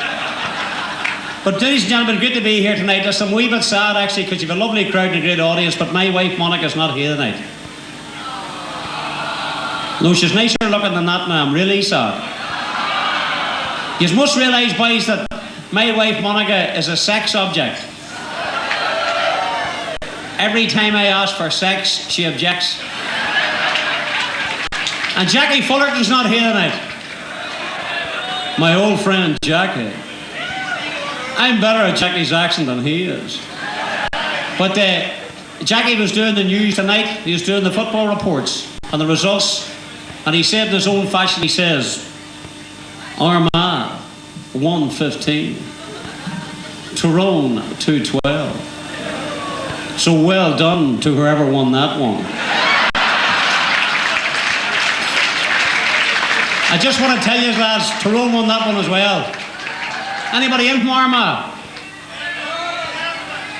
The back door's round this way, boys. Anyway, no, put your hands together for Armagh and all their great supporters this year. An absolute credit to the game, fantastic. But I was also, wee girl goes in, primary school teacher, first day in Derry City. And she walks in and she says, hands up everybody who supports Derry. And all the hands go up apart from wee boy in the front row. She says, what's your name? He says, I'm Jimmy. He says, Jimmy, you don't support Derry? He says, no, miss. And who do you support? He says, I support Tyrone. And why do you support Tyrone living in the heart of Derry? He says, well, please, miss, my mummy and daddy were born and reared in Killile. And they supported Tyrone all their lives. And they told me all about all the great Tyrone players like Eugene McKenna and Frank McGuigan and Damien O'Hagan and all those great players. And I've supported Tyrone ever since because of my mummy and daddy. The teacher says, what I tell you, Jimmy, you're going to have to stand up your own 2 feet and do your own thing. You're going to have to stand and be independent in life and just forge your own way. What would you do? What would you do, Jimmy, if your mummy was a prostitute?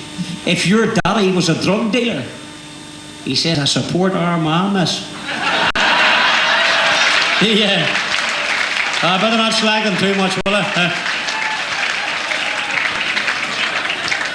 Peter Ward's here tonight. Peter made a big effort to be here tonight. He let his girlfriend down to be here tonight. But he's promised he'll definitely blow her up again tomorrow. And Joe Mahan is here tonight. Where's Joe? Joe's down here. Poor Joe's got a drink problem. Only one mouth. Joe's known as the exorcist. When he comes into your house, your spirits disappear. The difference between Joe and the West Link doesn't get blocked every day at 5 o'clock. What about the wee boy? The wee boy walking through the nudist camp with his mummy and daddy. And he turned to his mummy and he says, Mummy, there's a woman over there and she's got bigger, sorry, Father, she's got bigger boobies than you. And the mummy says, don't you worry, son. She says, the bigger they are, the stupider they are. So he walks on now 10 minutes, he says, Daddy, there's a boy standing over there and he's got a bigger doof than you, Daddy. He says, don't you worry, son. He says, the bigger they are, the stupider they are. So 10 minutes later, he walks over and he says, Mummy, Daddy's standing over there in the corner and he's talking to a very, very, very stupid woman. And you know, the more he talks, the stupider he gets.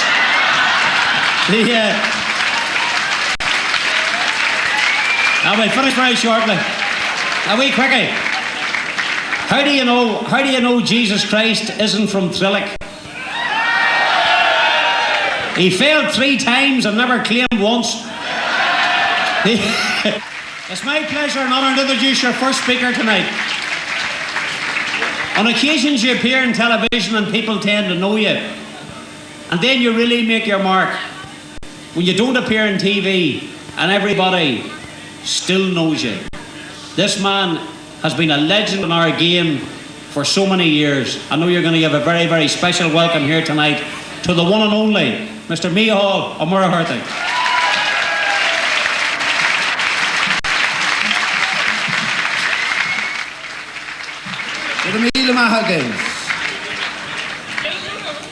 Ihe búr the heroine agus ihe mór the Dromore. I have a question to begin with. Did anybody enjoy the All-Ireland of this year more than Logie? I don't think he'd have survived much longer if Tyrone didn't win this year. As far as I can see, there are two sides to tonight. The serious side and the not so serious side. Now the first All-Ireland that I saw was that of 1948.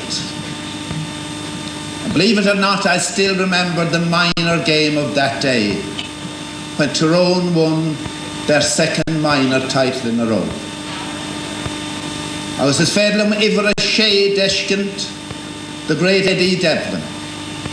Vishagimat Ilor and Lalina.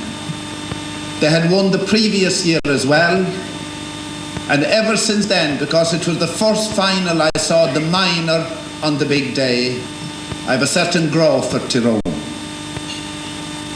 As the years went by, the Cunnick Medina heroine, the late Jim Devlin, who was a brother of Eddie's, the Cunnick Me Iggy Jones Gimmert, the Cunnick Me Frankie Donnelly Gimmert, Jody O'Neill, Damien O'Hagan, Frank McGuigan, Clunk O'Donoghue, Kieran McGarvey and Eugene McGenna, many of them are here. And they were all fantastic players, and I knew that it was inevitable that the day would come that came last September. And that's why there was something special tonight about the parade of champions in here. Dromore with their first ever senior trophy in Tyrone, the National League title retained, and I suppose to people of Dromore the greatest sight of all, the Sam Maguire and Ricey's hand on it.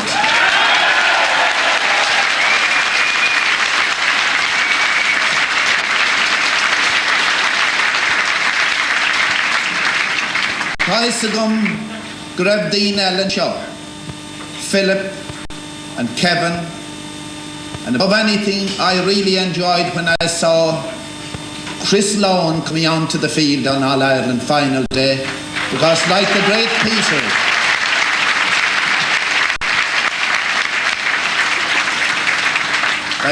Peter, the captain, I was a long time looking at Chris, and 'twas I a long time ago invented the saying, the front lawn and the back lawn. The back lawn is still to the good.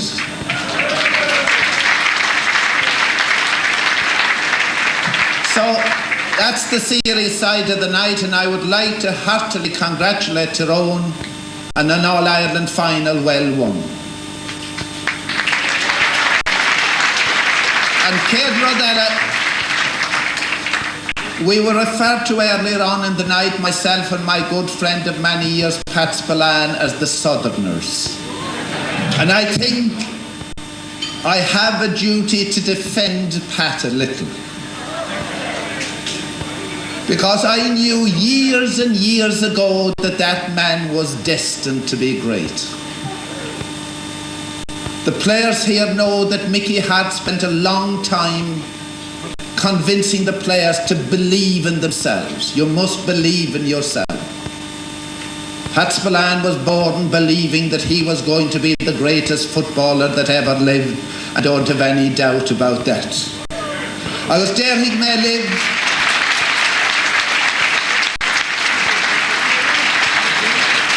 There he may live. How I happen to know that even before Pat was born. I'm a person that never takes myself that seriously.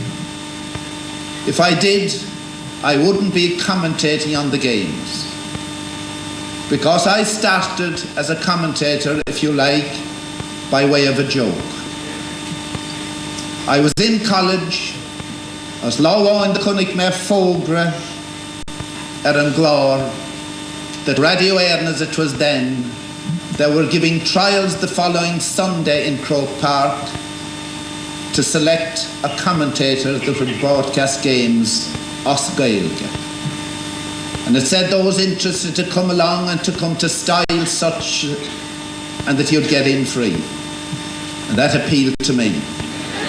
I was long in Dublin and an invitation to come to Croke Park and to get in free. And I actually organised about 10 others.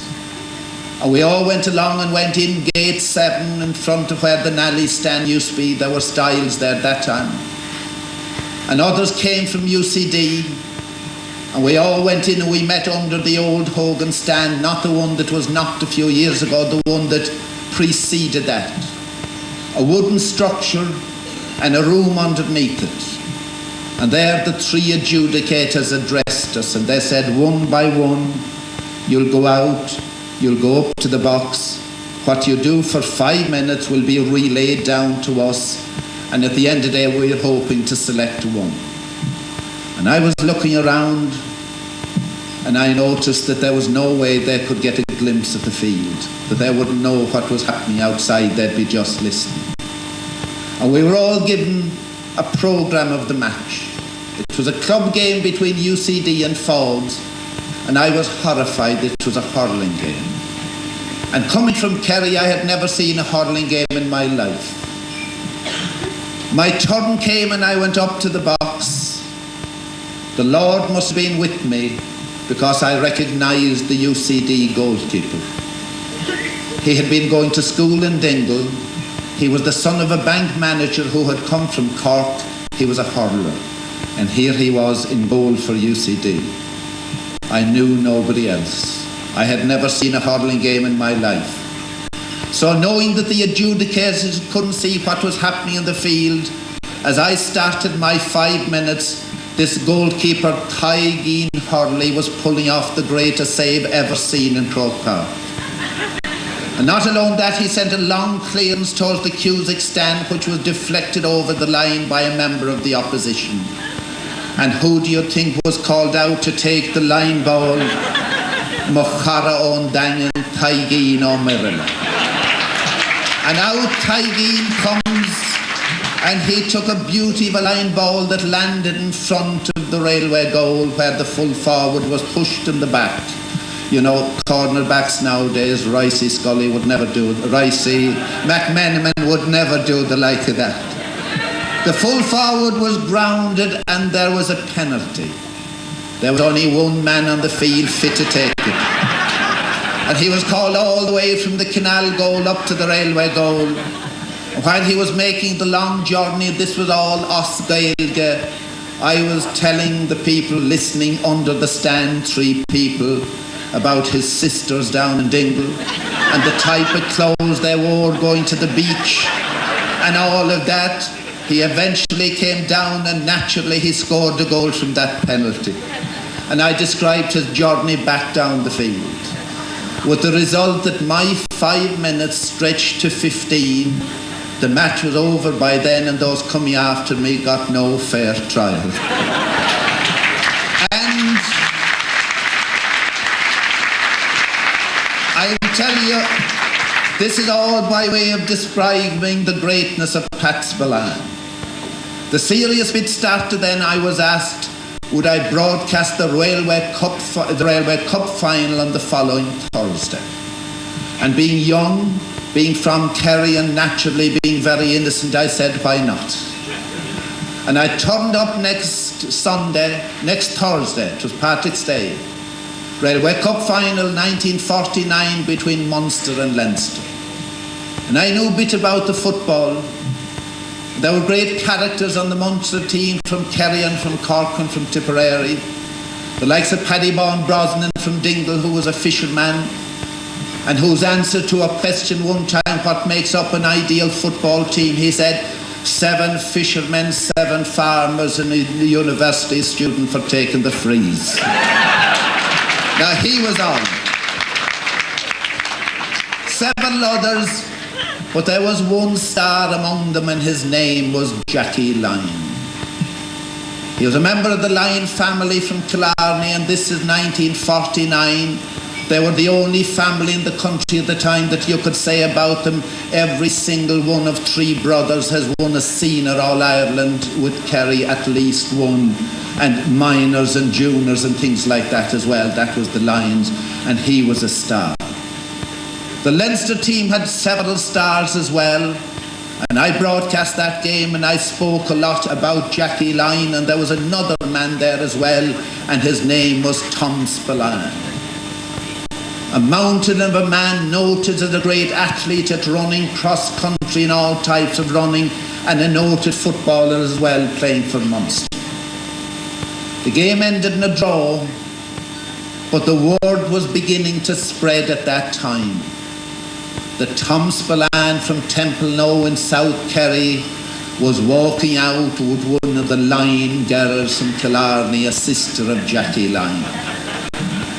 And the word all over Kerry at the time was that must be the ideal cross. And eventually Tom Spillane got married to the Lyne one, and straight away the speculation began, something wonderful is going to happen. And right enough, on the first day of December 1959, this bawling, talking child was born. And he was so advanced for his days or his hours, the man was puking in 10 minutes.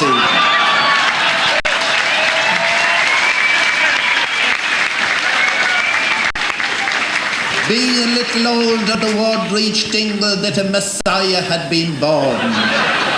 And how privileged you are that he is with us here tonight. And I'm pleading with you, when he walks up here later, confound the man by giving him the greatest welcome that a Kerry man ever got in Tyrone. Now, it's a magnificent sight looking at it from here. I was talking to Philip McGlynn earlier on, manager and owner of this hotel with the McAniffs, and I was asking him, how does tonight compare with other great nights that you'd hear? He said, we've had many great nights. Never in the history of the Great Northern has a club function drawn as many people. I think that...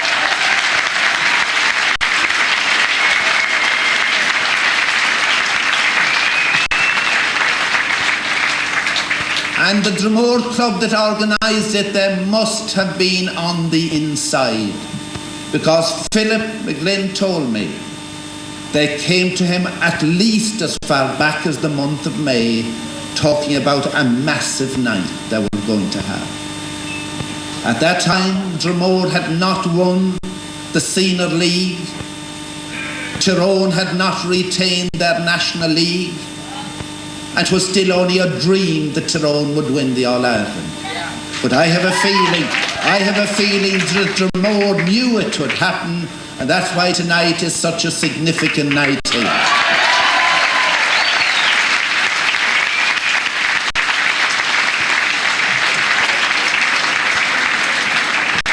Agor Cúplanómatel, I'll turn to serious matters.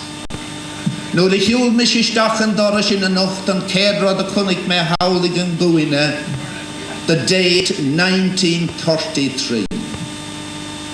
Dromore Club was founded. And I said to somebody, that was a very significant year. And he said it was, the Dromore Club was founded. I said no. For the first time ever, a team from Ulster won the All-Ireland. And I have a great grow for something that happens the first time. And that was the year that Cavan won their first All-Ireland, 1933. And that was a breakthrough. And they too beat Kerry in the semi-final that year. Kerry that were going for a 5 in a row that time. And Cavan beat them in the semi-final. But what was more important, they went on to bring the first senior All-Ireland to Ulster.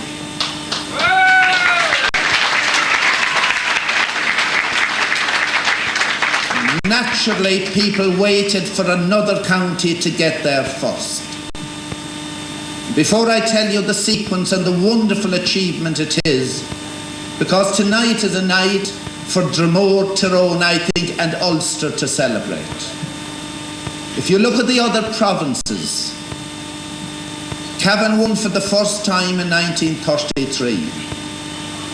If you take Leinster, only one county since then has won in All-Ireland in Leinster for the first time, and that was Offaly in 1971. If you cross the Shannon to Connacht, only one county has won in All-Ireland for the first time since Cavan brought the first to Ulster in 33, and that was Roscommon in 1943. No other new county. If you go south to Patspillans County, in my own county, it's an astounding thing that no county won in All-Ireland for the first time in Munster since Kerry did it 100 years ago. There hasn't been a new county. And if you contrast that with the record in Ulster, Ulster people can feel very proud of their participation in the process of developing the game. Cavan in 33, Down came in 1960. In 1992, Donegal won the first. 1993, the Cúig Cré the Airn Goody Dira. 2002, it went to Armagh. And 2003, it came right here to Tyrone.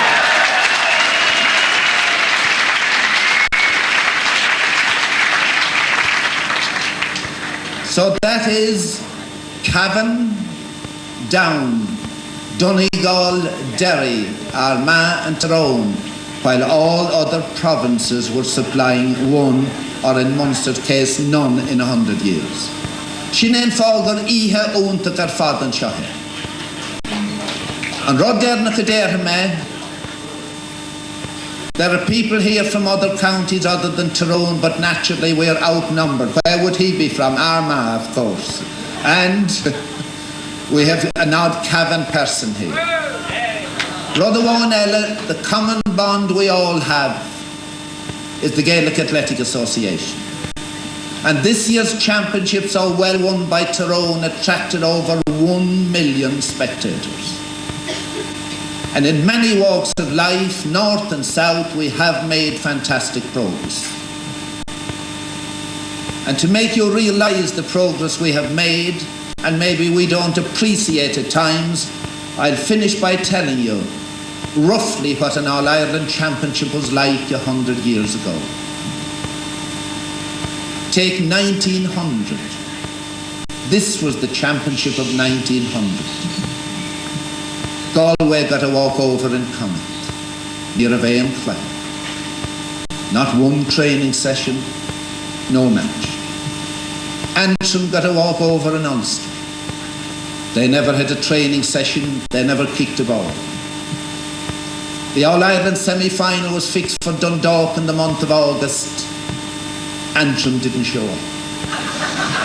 And Galway were through to the All-Ireland final, both front door and back door, without kicking a ball. It was slightly better in Munster, there were 2 games. And Tipperary finished up as champions. Same thing in Leinster. I think 2 games, maybe 3, I couldn't get the record. And Kilkenny were Leinster football champions, winning the Leinster final 1-12 to Louth's, no score. And then they were drawn against Tipperary in the other All-Ireland semi-final, and Kilkenny won it handsomely. But as was the fashion of the time, Tipperary objected. And Kilkenny had a wonderful sporting attitude to the whole thing. If you're that worked up and serious about it, we don't mind. We'll opt out. You go ahead and play in that final. And Kilkenny opted out, and Tipperary played Galway. The records say in a field outside Tyrone. No record of what field. And Tipperary won easily. And They won the hurling the same year as well, and Galway only scored 1 point. And there was a little bit of a rumpus in Galway. How come that we were so badly beaten?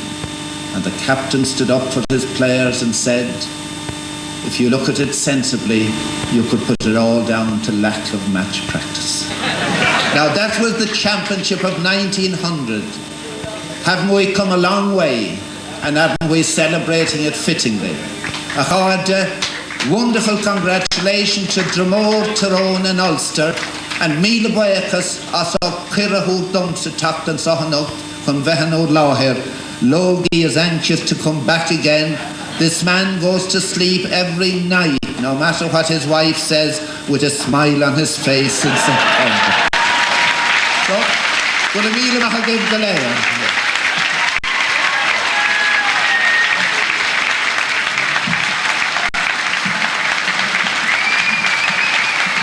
Ladies and gentlemen, Dromore, show your appreciation for Micheál O'Muircheartaigh.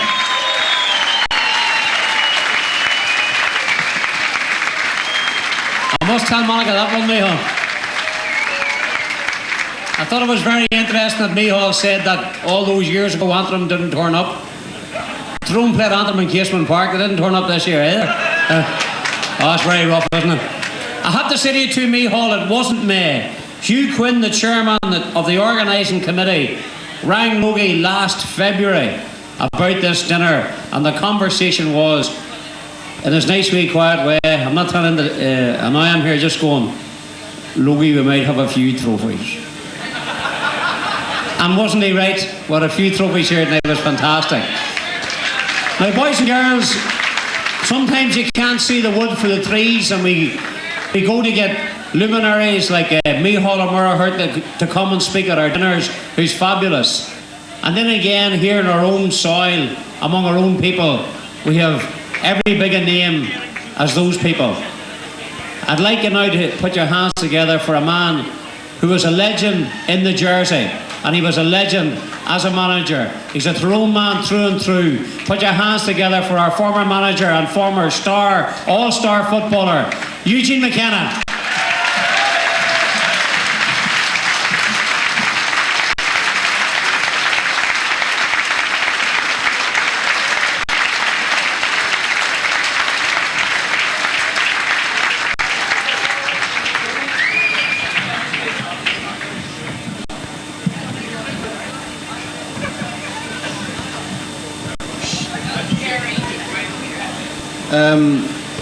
Well, I was going to say Reverend Fathers, but in truth I only see the one Father Breen. But Reverend Father, ladies and gentlemen, it's indeed a great honour and a pleasure for me to be here helping Dromore celebrate what for them is a milestone.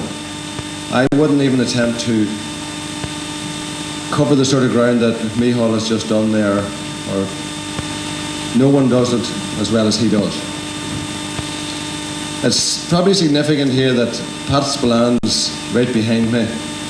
Micheál's gone ahead of me. So it's not the first time I've been sandwiched between two Kerry men.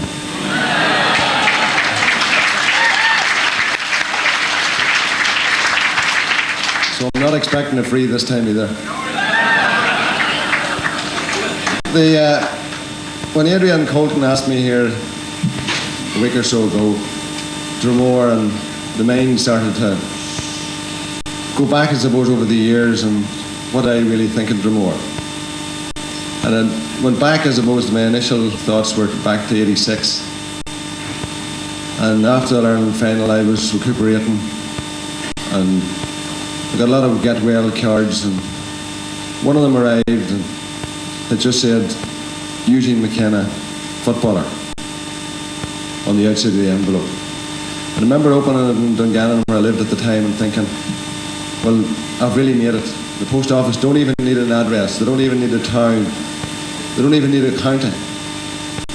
And when I opened it, there was a handwritten note in the very poor writing that Adrian was talking about earlier, and it said, if this letter finds its way to you, the post office has a higher opinion of you than I do.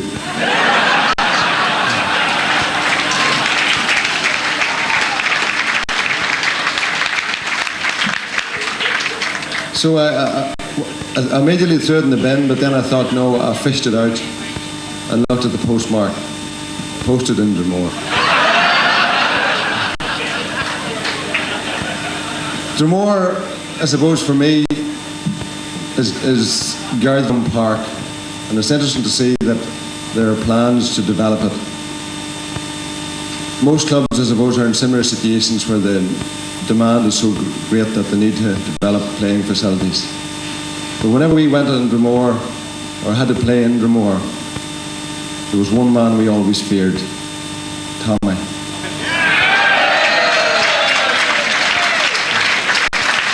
No, somebody here talked about Tommy Hunter. I remember Tommy. No, we didn't fear that Tommy. We had some men who could handle themselves admirably in that department. There was another Tommy. He was the top scorer for Dromore for so many years.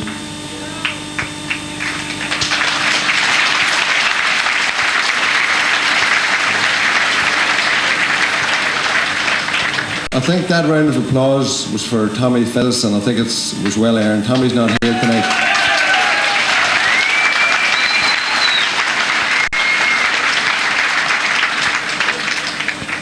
Tommy's not here tonight, but Tommy was a perfectionist. But like all perfectionists, there was sometimes they expected too much, and perfectionists, if one was married to someone like Raquel Welsh or Jordan, I think would be a more common thing. They would almost expect her to be able to cook as well.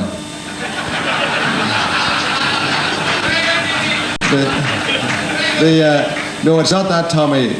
It certainly wasn't Tommy Hunter or Tommy Fittis. This man didn't own the jersey at all. But I knew once the ball left the foot, it had to be over the black spot, no higher than about 10 yards over the crossbar. Because there was one man who always policed the bottom goals. The phantom umpire, Tommy Teague.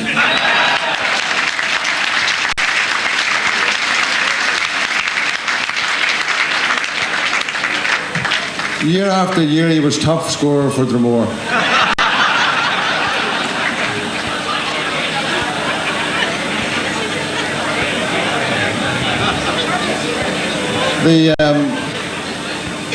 I'm conscious of the time, and I'm very aware of functions like this, the importance that people don't spend too long talking, because you're here tonight to meet friends, recount, remember, and meet people that you haven't met or talked to before. But I suppose Dromore currently, Racy is the flavour of the month in Dromore. And Micheál talked there about the lineage that Pat Spillane has in terms of the breeding and the pedigree. Racy certainly has, I suppose, basic wickedness. He's also his current girlfriend, Maura. I would have played with her father in O'Hare, Brian Kelly, a man who could do himself justice and draw blood from quite a distance. So I just hope this union is as fruitful as the one in Kerry a number of years ago.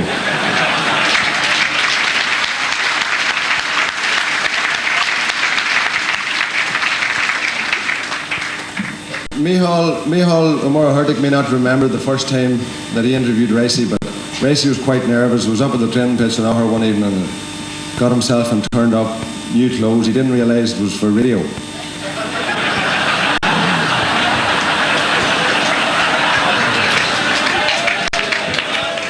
He also didn't realise that for the first couple of minutes, Micheál asked him different questions, and first 5 questions, Racy answered them by nodding.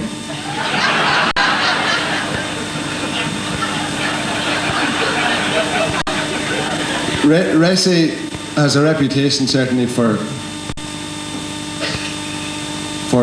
fighting his corner. I remember a match, a challenge match, one of the first matches he played at.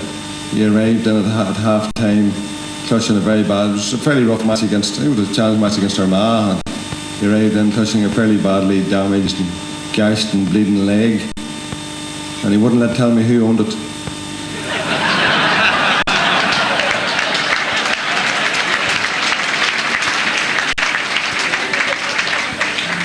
We soon got the hang of Ricey because discipline isn't, or certainly wasn't, a problem with him.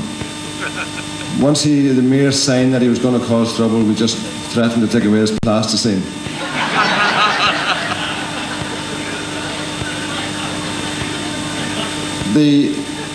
Certainly Ricey is the most widely recognised face in Dromore, but on a more serious note, I think Ricey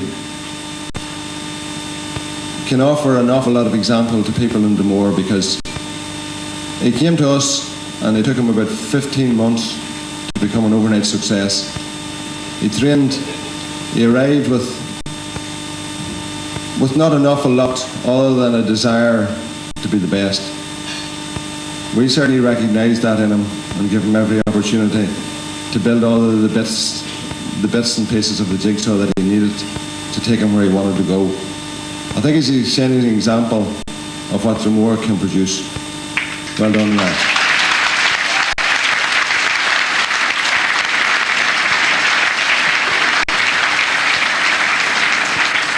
I suppose it would be easy for me to say that whenever we were there, Ricey was the first name we always put down on the team sheet.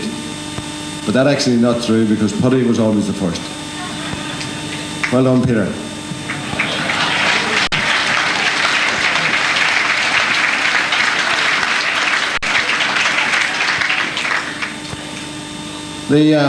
Just to finish off on a more serious note, and I'm sure more people are conscious of the fact that they haven't won the senior championship, and Kennan, I'm trying to think of the man's name or the priest's name that was supposed to, Kennan Clinton, was supposed to be a curse. Some of the older people might remember it, but that Dromore would never win the championship. But certainly the work that Dromore are doing at underage level bodes very well for their future development. They have put a lot of work in there. They've got the basics right. The challenge for Dromore, I suppose the challenge for Tyrone in many respects, is to spend the time, go out and search. There's a Ricey in nearly every club in Tyrone. If somebody will go and look for them.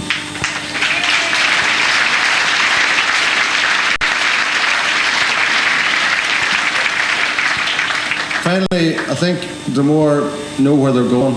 It's only a matter of time before they achieve what I think they wanted to achieve, what they deserve, because they're putting the work in. And this tonight here is an example of what you really can do if you put your mind to it. I'm sure the people that organised this thought, no, people would never pay that money for a table. Where would all the people in Dromore get dress suits? But when we really have to, you can pull out the stops. And I think tonight's an example of what Dromore can do, and it's something they should all be very proud of. Well done.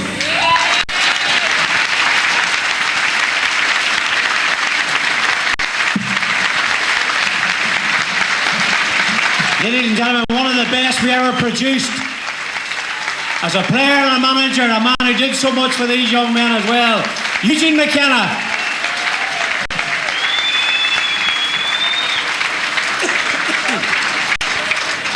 Now, one of the very first ever dinners like this was the Moy GFC in the, I forget the name of the hotel in Dungannon, it's closed now. And I remember, I don't know, there's a moment for me. And I remember thinking, I have to introduce this man, I've introduced him so many times. His statement that night, this is how he started off in the Moy. He says, lads. I couldn't understand a word he said either.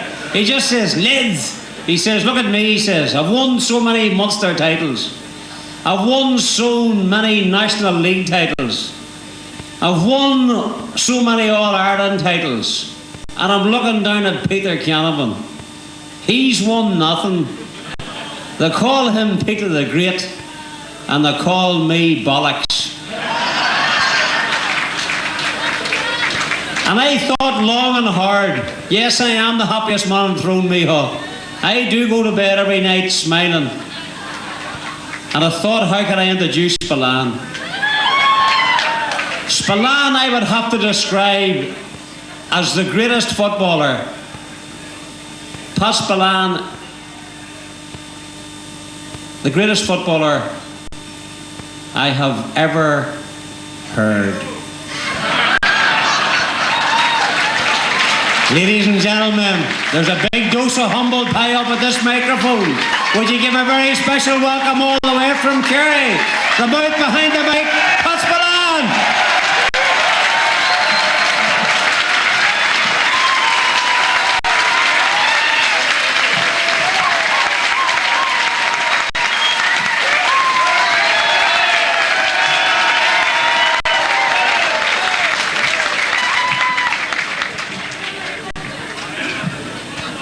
Reverend Father, ladies and gentlemen,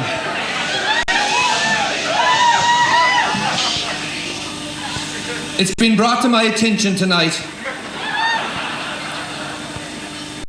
and to tell you I'm shocked would be an understatement.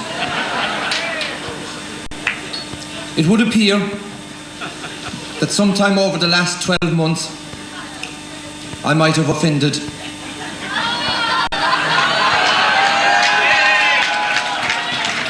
everyone, really. But I might have got a few things wrong about Tyrone.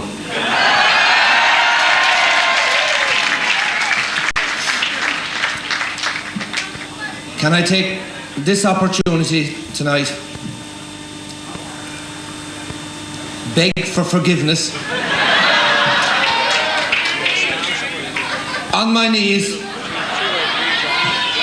and I have to say, mea culpa, mea culpa.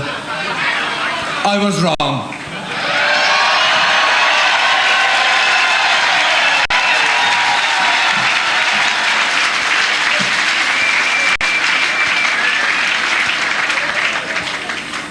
As a member of the Kerry senior football team that won 4 in a row,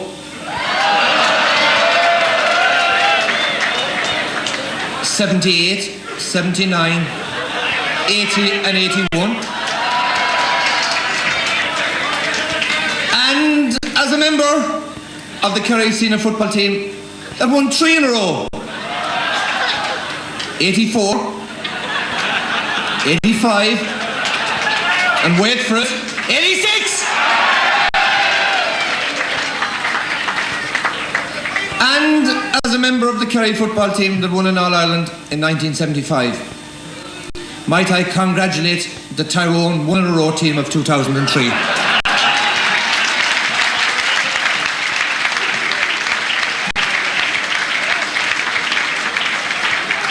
Now, far be it for me to disagree in any way with the previous speakers.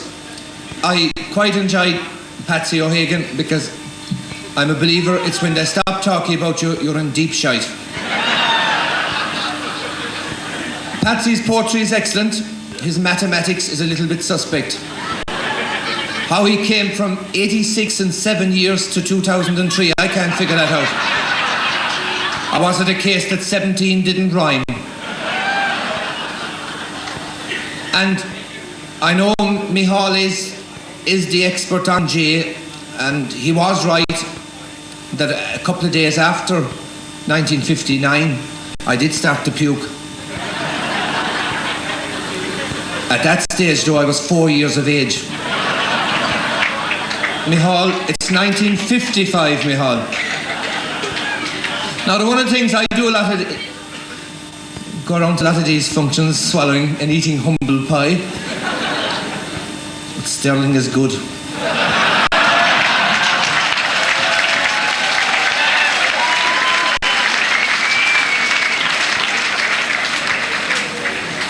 I'm always eager to learn a few new tricks about speeches, and it reminded me of the story about the Kerry man, the Cork man and the Dublin man that were asked to give an address to the Irish Deaf Association. All three were trying to outdo one another. The Cork man was first up. He stood up, he rubbed his chest and he rubbed his groin. And at the end of the speech he sat down and the two boys said, "What was that all about?" Well, he said, "I rub my chest to signify breasts, ladies, rub my groin to signify balls, gentlemen." So, ladies and gentlemen. The Dublin man wasn't to be outdone, however. He stood up, and he made the symbol of antlers. He rubbed his chest and he rubbed his groin. At the end of the speech, he sat down and the boy said, well, what was that all about? Well, he said, I signified antlers, which means deer. Ladies and gentlemen. The Kerry man, however, wasn't to be outdone. Except for the last couple of years we haven't either. Kerry man stood up, antlers, rubbed chest, rubbed groin, and proceeded to masturbate. At the end of the speech, he sat down and the two lads said, what was that all about? Well, it said, dear, ladies and gentlemen. It gives me great pleasure.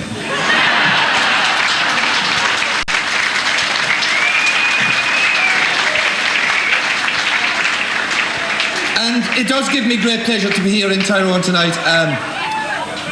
And I met, Donegal. I met so many people here tonight that said, well, it's all Tyrone fellas nearly. You're going to have to talk about that final. And I says, well, that's what I'm here for. And as I have this opportunity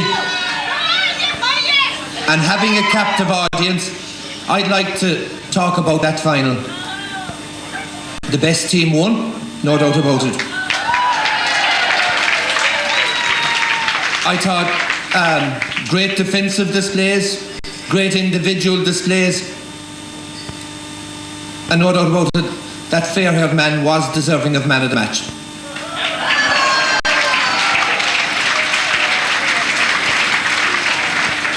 Yes, indeed, I have great memories of that 1986 final.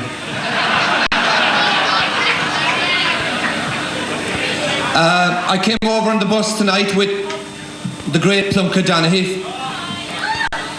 The great was the word he asked me to use for his...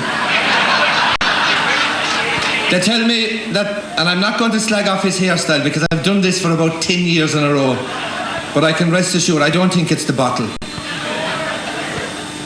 I know that Plunket now has 6 children, so it's nice to know that he's more accurate off the field than he was on the field.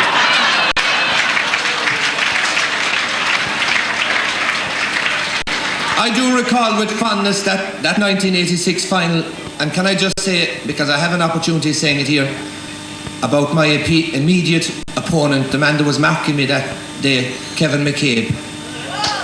And I would like to just place on record that Kevin was the best.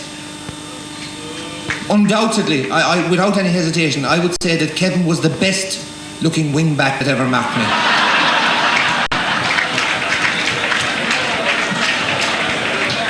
While Tyrone's defence might be of the blanket variety that time, I think around the right half back position it was more of maybe the string vest. There was a few gaps and holes in it. I'm privileged here tonight, and I suppose we all are really, to be in the midst of and to be sharing a stage with one of the legends of Irish broadcasting, the voice of GA in Ireland. Logie, I am humbled to be in your presence.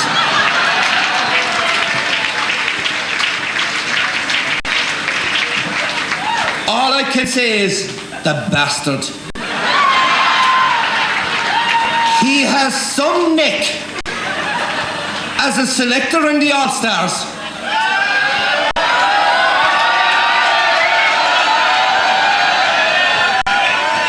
That couldn't pick the best cornerback in Ireland on the team.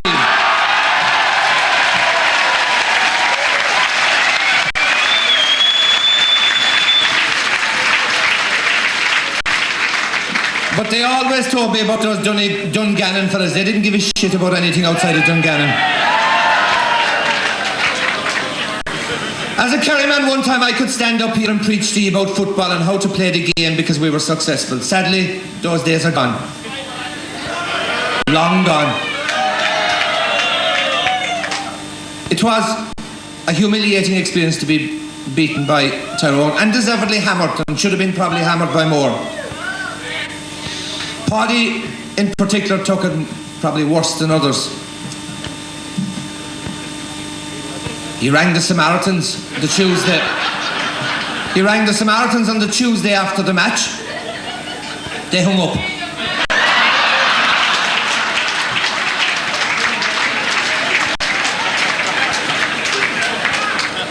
They said, a fella said, Jesus, he's some, that Paddy Shea, he says, is some magician. Last year, he made the Kerry team disappear for the second half of the All-Ireland final. This year, he made them disappear for the entire semi-final. Now, it's a funny old world. Paddy has left Kerry and gone to Westmeath. I'm not going to say anything about 100,000. It's a funny old world. They say he's going to fly to Westmeath. And the one thing, a true story about Paddy is scared off flying, genuinely. And on all the trips we shared abroad, the only way Paddy could muster up courage to fly was to get drunk. And I remember turning around to Paddy one day and I said, look, Paddy, if it's your day to go, 'tis your day to go. Yes, says Paddy. He says, but if it's the fucking pilot's day to go, you gotta go with him.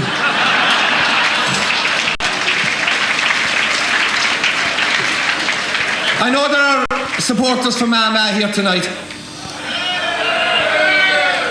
And I know only last September, 12 months, in the midst of Kerry supporters and several guys from the Mai, that we cried after Armagh winning the All-Ireland last year. And I'm not going to mention Sean Harvey's name, that he was shouting for Kerry. A fella was caught driving through Armagh lately by the police, suspicion of drunken driving. The policeman said, sir, I'm going to ask you to blow into this bag. The gentleman pulled out a card and it said, asthmatic. Don't take breath samples. So the policeman said, well, in that case, sir, I'm going to have to take a blood sample. With that, the gentleman pulled out another card and it said, haemophiliac. Don't take blood samples. Last option. Well, sir, he said, in that case, I'm going to have to take a sample of your urine. The gentleman pulled out another card and it said, member of Armagh Supporters Club. Don't take the piss.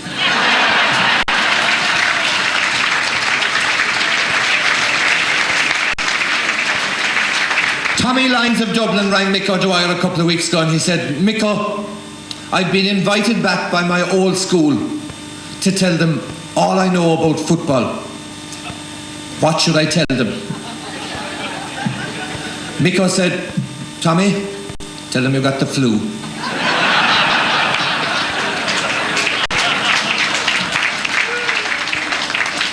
Now I know over the last number of years, sadly my exploits as a player or on the playing field have been forgotten, but I'll just bring you up to date with those. Since 1991, unfortunately, I've gained a sort of bit of notoriety as a critic or an analyst or whatever you call it. I was quite privileged from my playing day to be selected on the team of the Millennium, and privileged that there's a stamp in my honour. And I met a fella lately, he says, I'm after buying a stamp with your face on it, but he says, I'm trying to decide which side to spit on. So now, since 1991, I write with the Sunday World and I talk with work on RT and basically talk shite and write shite and get well paid for it. The thing about the written word and the spoken word, that they're both very different. With the written word, as in the newspaper, what you write is very much open to interpretation. It's up to 3 different people can take 3 different angles out of what you write. It's also possible to wangle out of things if you can structure your sentences properly. It's a bit like the panda walking down the street. Met a prostitute. The prostitute said, you want a quickie? Panda said, no problem. Up to room, had sex, boom boom. And the panda was dressed up and leaving the room when the prostitute said, excuse me, I don't think you realise what I am. I'm a prostitute. The panda said, what's a prostitute? So the prostitute got a dictionary and it said, opened it on prostitute and it said, woman who takes money for having sex. Oh, said the panda. So the panda leafed through the dictionary again,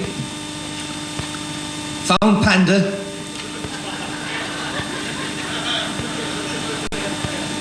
and left. The prostitute read, panda, definition of panda, eats, shoots and leaves.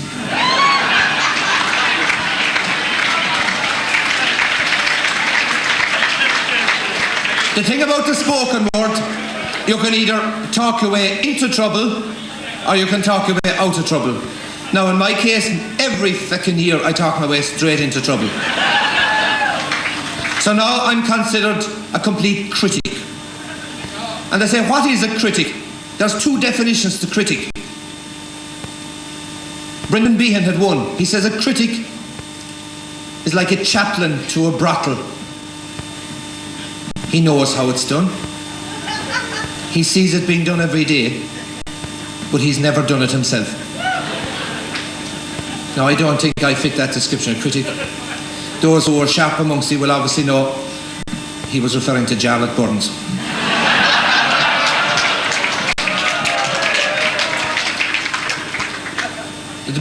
The best definition of a critic, I think, is one that Peter Ustinov, and it probably best sums up me. Peter Ustinov said a critic is somebody who searches for ages for the wrong word, which to his eternal credit he eventually finds. And that's the story of my life. As regards spoken word, there was this fella on his deathbed, John.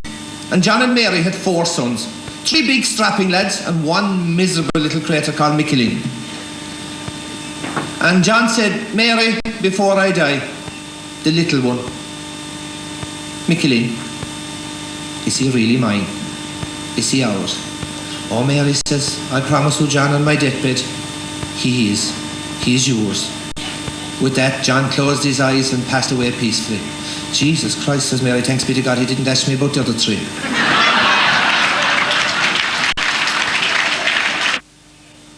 Can I congratulate St. Dympna's on all their success this year. May they win a county championship in the not too distant future. Can I congratulate Ryan McMinimum, the best cornerback in Ireland.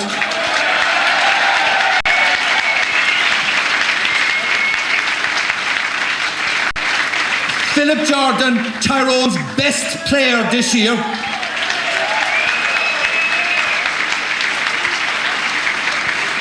Kevin Hughes, deserving of man of the match, and could have been and probably should have been all-star midfielder as well. And can I also congratulate Chris Lawn, because Chris was a fella who soldiered when things were bad, and he ploughed on, and like Micheál said, I was delighted to see him get his moment of glory this year in the All-Ireland final, a song over 2. Can I just say, it's been a pleasure to be here. It's been a pleasure to be proved wrong. Again. And can I just say something to St. Dympna's? It's a little thing I took off a calendar years ago. May the best of your past be the worst of your tomorrows. Good night. Well done. Up Tyrone!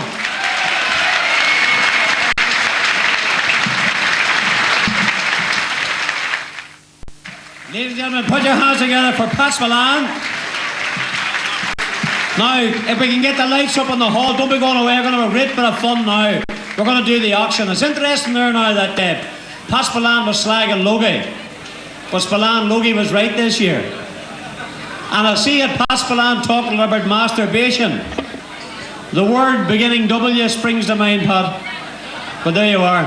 Boys and girls, don't we all rush away. We're going to do the auction now. The auction's right in the middle of the field, and the man who's going to do this tonight for you, put your hands together for Dromore, the one and only Mr. Andrew Nesbitt. a man who won every single stage of the Killarney Rally, an international motor superstar. Where are you? Come on out to us, get you. He's going to go out into the middle of the hall. We've got a lot of fantastic auction items. Please hurry back from your toilet and we get going away.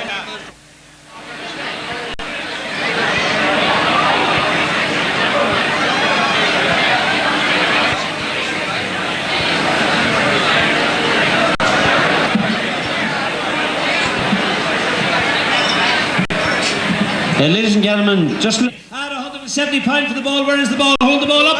At £170, I'm going to sell the ball at £170. 200, 200, 210, 220, 230, 240. At 240 in bid. I'm going to sell the ball at 250. At £250 for the ball. 260, good girl. 270, 270, 270, 280, 280 in bid. 290, good girl yourself. At 300 here at the front. At 300 for the ball. At £300 in bid for the ball. At £300. At 320, 320, 340, 360, 400 down the back. At £400 for the ball. I'm going to take £400 in bid for the ball. I'm going to take it. At 400, going once, going twice for the ball. There's only two of them left. Twice for the third and last time. That girl at the back, £400. Jersey! 100, 200, 300 straight away. £400 a bid, £400 a bid. I'm going to sell it now at 400. 500, £500 a bid for the jersey. Signed by all the players. I'm going to sell it now at £500 going once. 600, 600 in bid. 700, 700 down the back. 800, 800, 900 bid. I'm going to sell it now at £900 going once. £1,000. Goodbye yourself. At £1,000 in bid for the jersey. Hold it up, girls. Let me have a look at them. I mean the picture. At £1,000. Going once. Going twice. Where are you?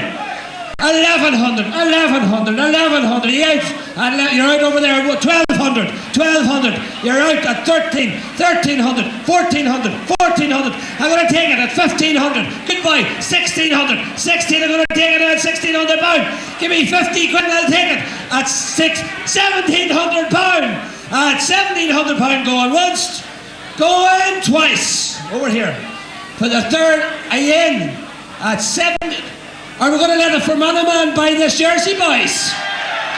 Are we? Fuck! I might buy it myself and bring it back to Armagh. Up Armagh! Okay, £1,700 back to the Fermanagh man. Are you going to let him have it? At 1,700, you're going to let him have it? No, yes. You're good. No. 1,800 from the Tyrone man. £1,800 in bid. At £1,800, I'm going to sell it now. At £1,800 at the back, I'm going to sell you back in. At £2,000 from the Fermanagh man. £2,000, good girl.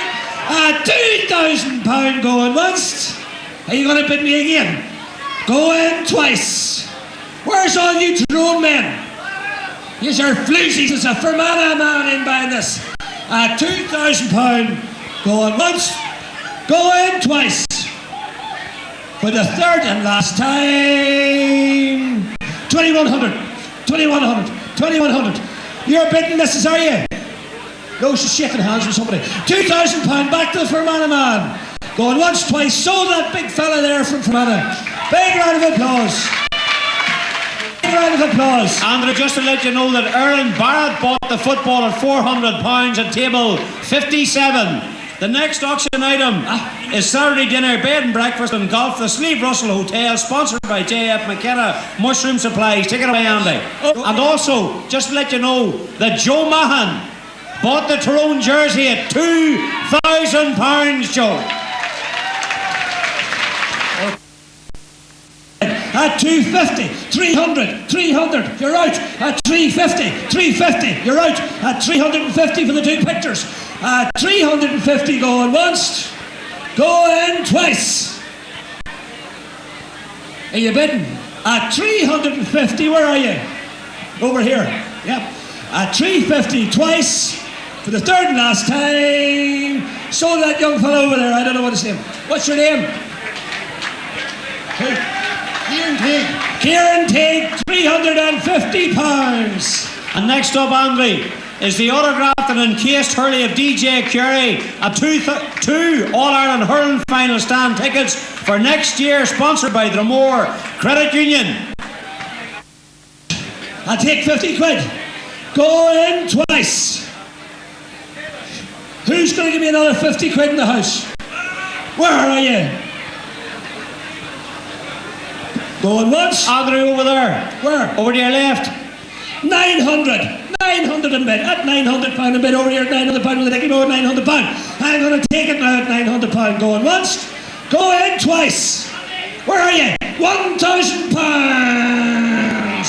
I love thousands. At £1,000 in bid. At £1,000 I'm going to take £1,000. At one. Oh, get off me. I heard about you.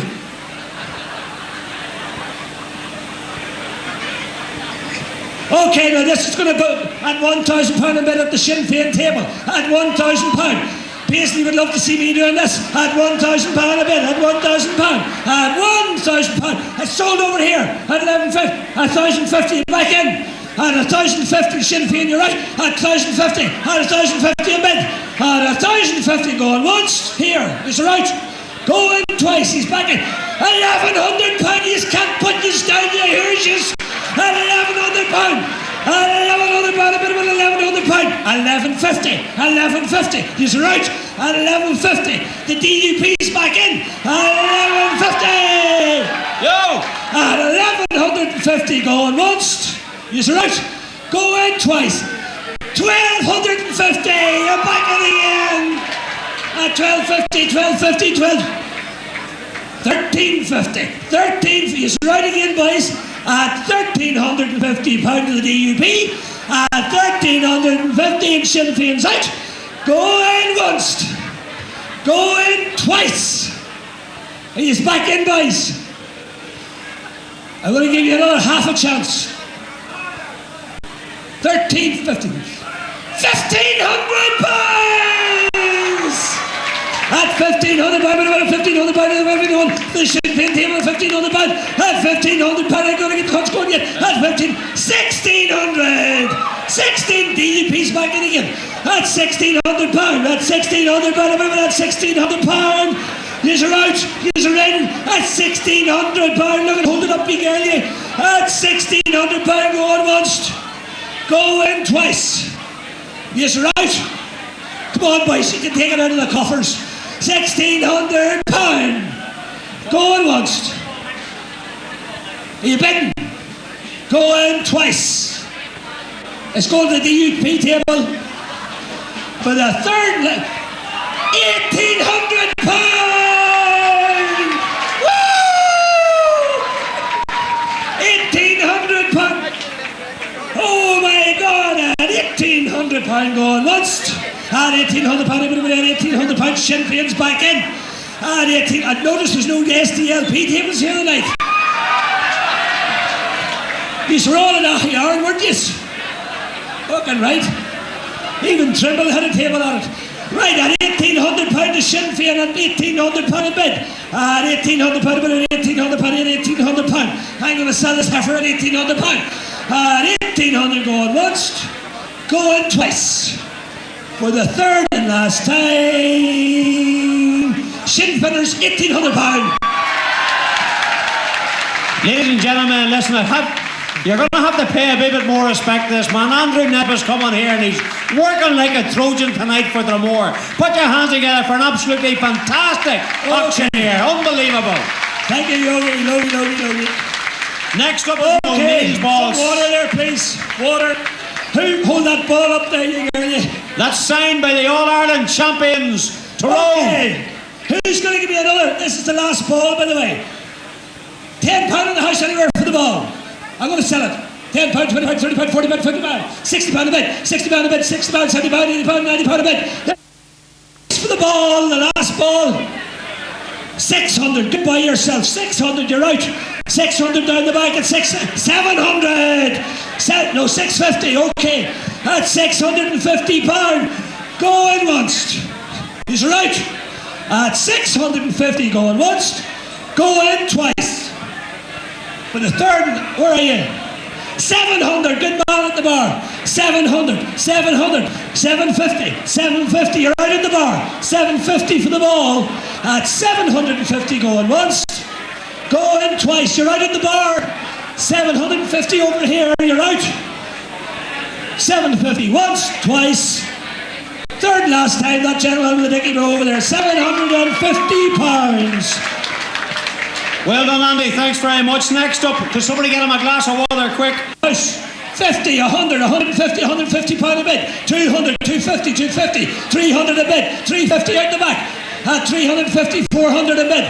At 400 pound a bid, I'm going to take it at 400, 500 in the back. At 500, 550, 550. At 550, 600, 650, 650 a bid. At 650 out the front here. I'm going to take it now. Put your hand up again at 650 going once. All round rules. 650 going once, going twice. 700, 700 a bid. You're out at the back. At 700 to the bar, at 700 pounds. I'm going to take it now at 700 pounds. Going once, going twice. 700 pounds. The third last time. Sold that man at the bar. Goodbye. 700 pounds. And put your hands together too for the beautiful Tina and Saoirse, who are holding up all the gifts tonight, sponsored by everybody. Next up, Andy, you love this, is 2 corporate tickets to a game at Parkhead.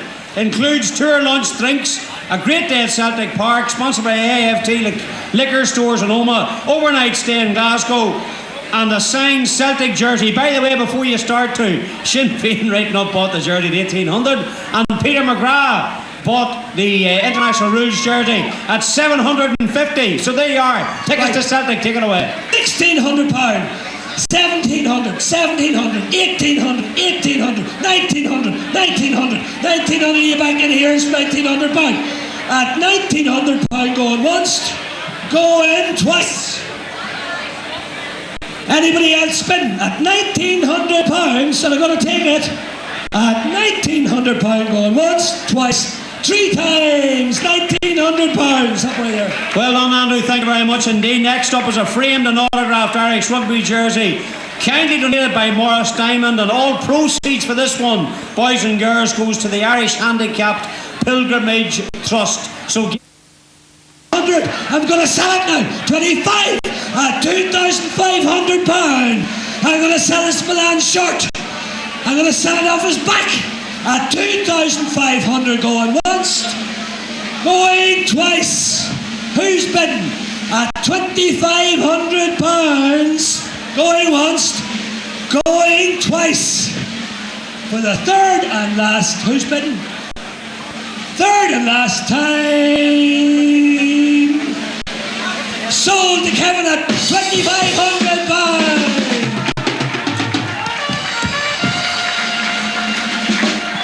Ladies and gentlemen, put your hands together for all our great sports tonight. Andrew Nesbitt, Pat Spillane, Micheál O'Byrne-Hurdig and Eugene McKenna. But ladies and gentlemen, I need your best attention for 2 minutes, because now is the time to welcome on a very special man who represents all that's good about Dromore. Would you please give your best attention for the one and only Mr. John McCusker. John.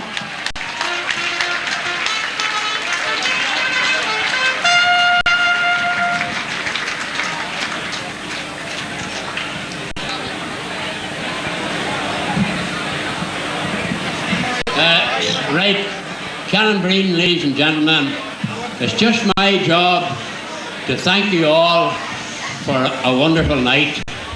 I'm a sort of mesmerised by it all. As I was saying to Micheál O'Byrne-Hurdig some time ago, the Ireland that he grew up in and that I grew up in, it was hard to visualise a night like this for Dromore. 70 years of growing. The same thing could be said about me. The only problem was, as my nickname in St John's suggested, I didn't grow. But however, it's been a tremendous night, and I would like to thank everyone present, and well, just that, the performance of everyone, but performance of Andrew Nesbitt has left me simply astounded.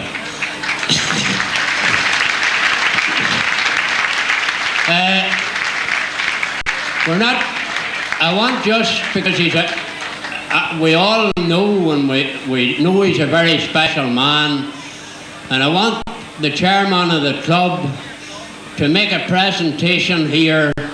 It's a very prized picture.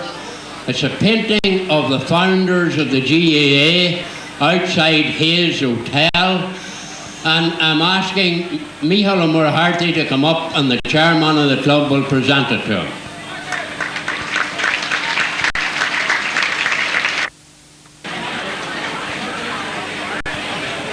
Okay. Right, Michael. We hope that we'll be listening to his voice for many years to come.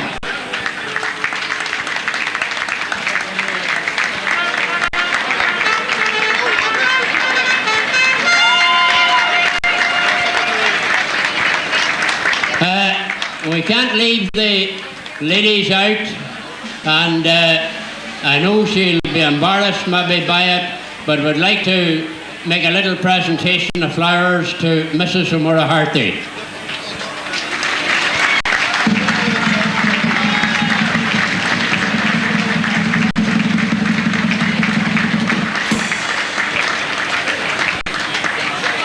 And coming, can I get this out again? No. And here, Mr. O'Murharty from the club chairman here. And if we could ask then the wife of one of our own greats, if Mrs. McKenna would come for a bouquet of flowers, please. Long time playing for Tyrone, will still be playing, we hope. Could we make a presentation of a bouquet of flowers to Mrs. Chris Lawn?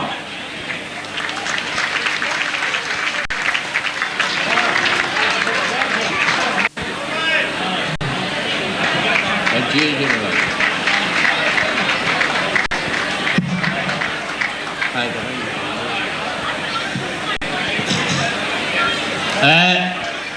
We thought tonight that Mrs. Nesbitt would be with us. So we'll ask Andrew Nesbitt to be sure to bring this bouquet of flowers home with him.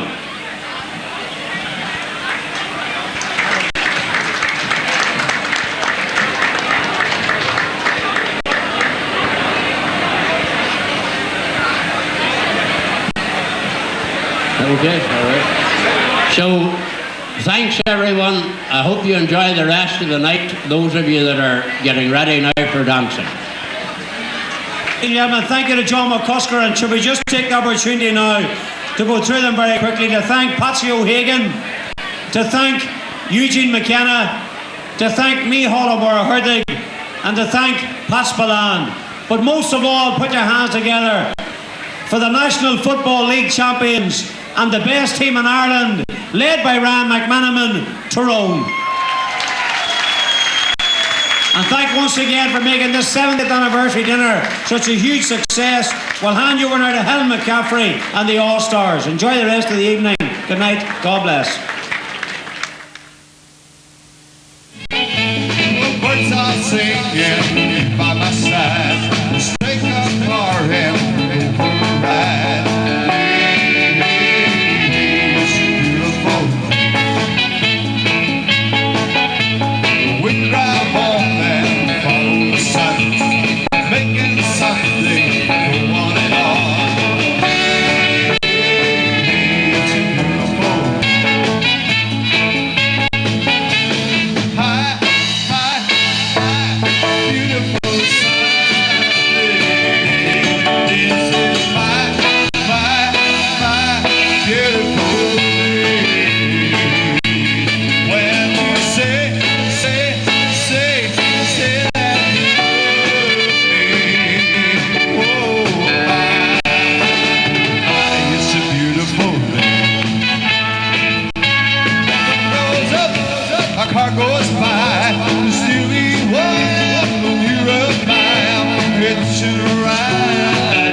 Ride.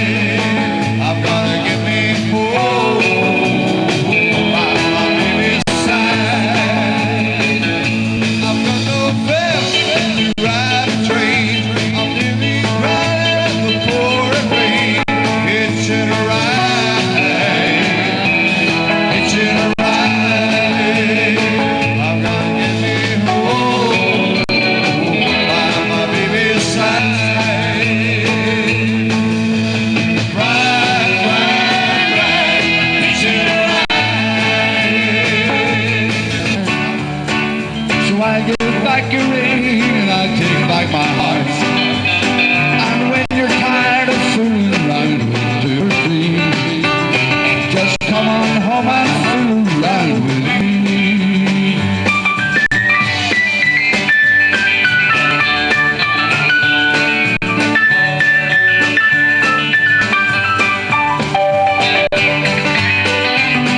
You've been fooling around on me right from the start. So I'll give back your ring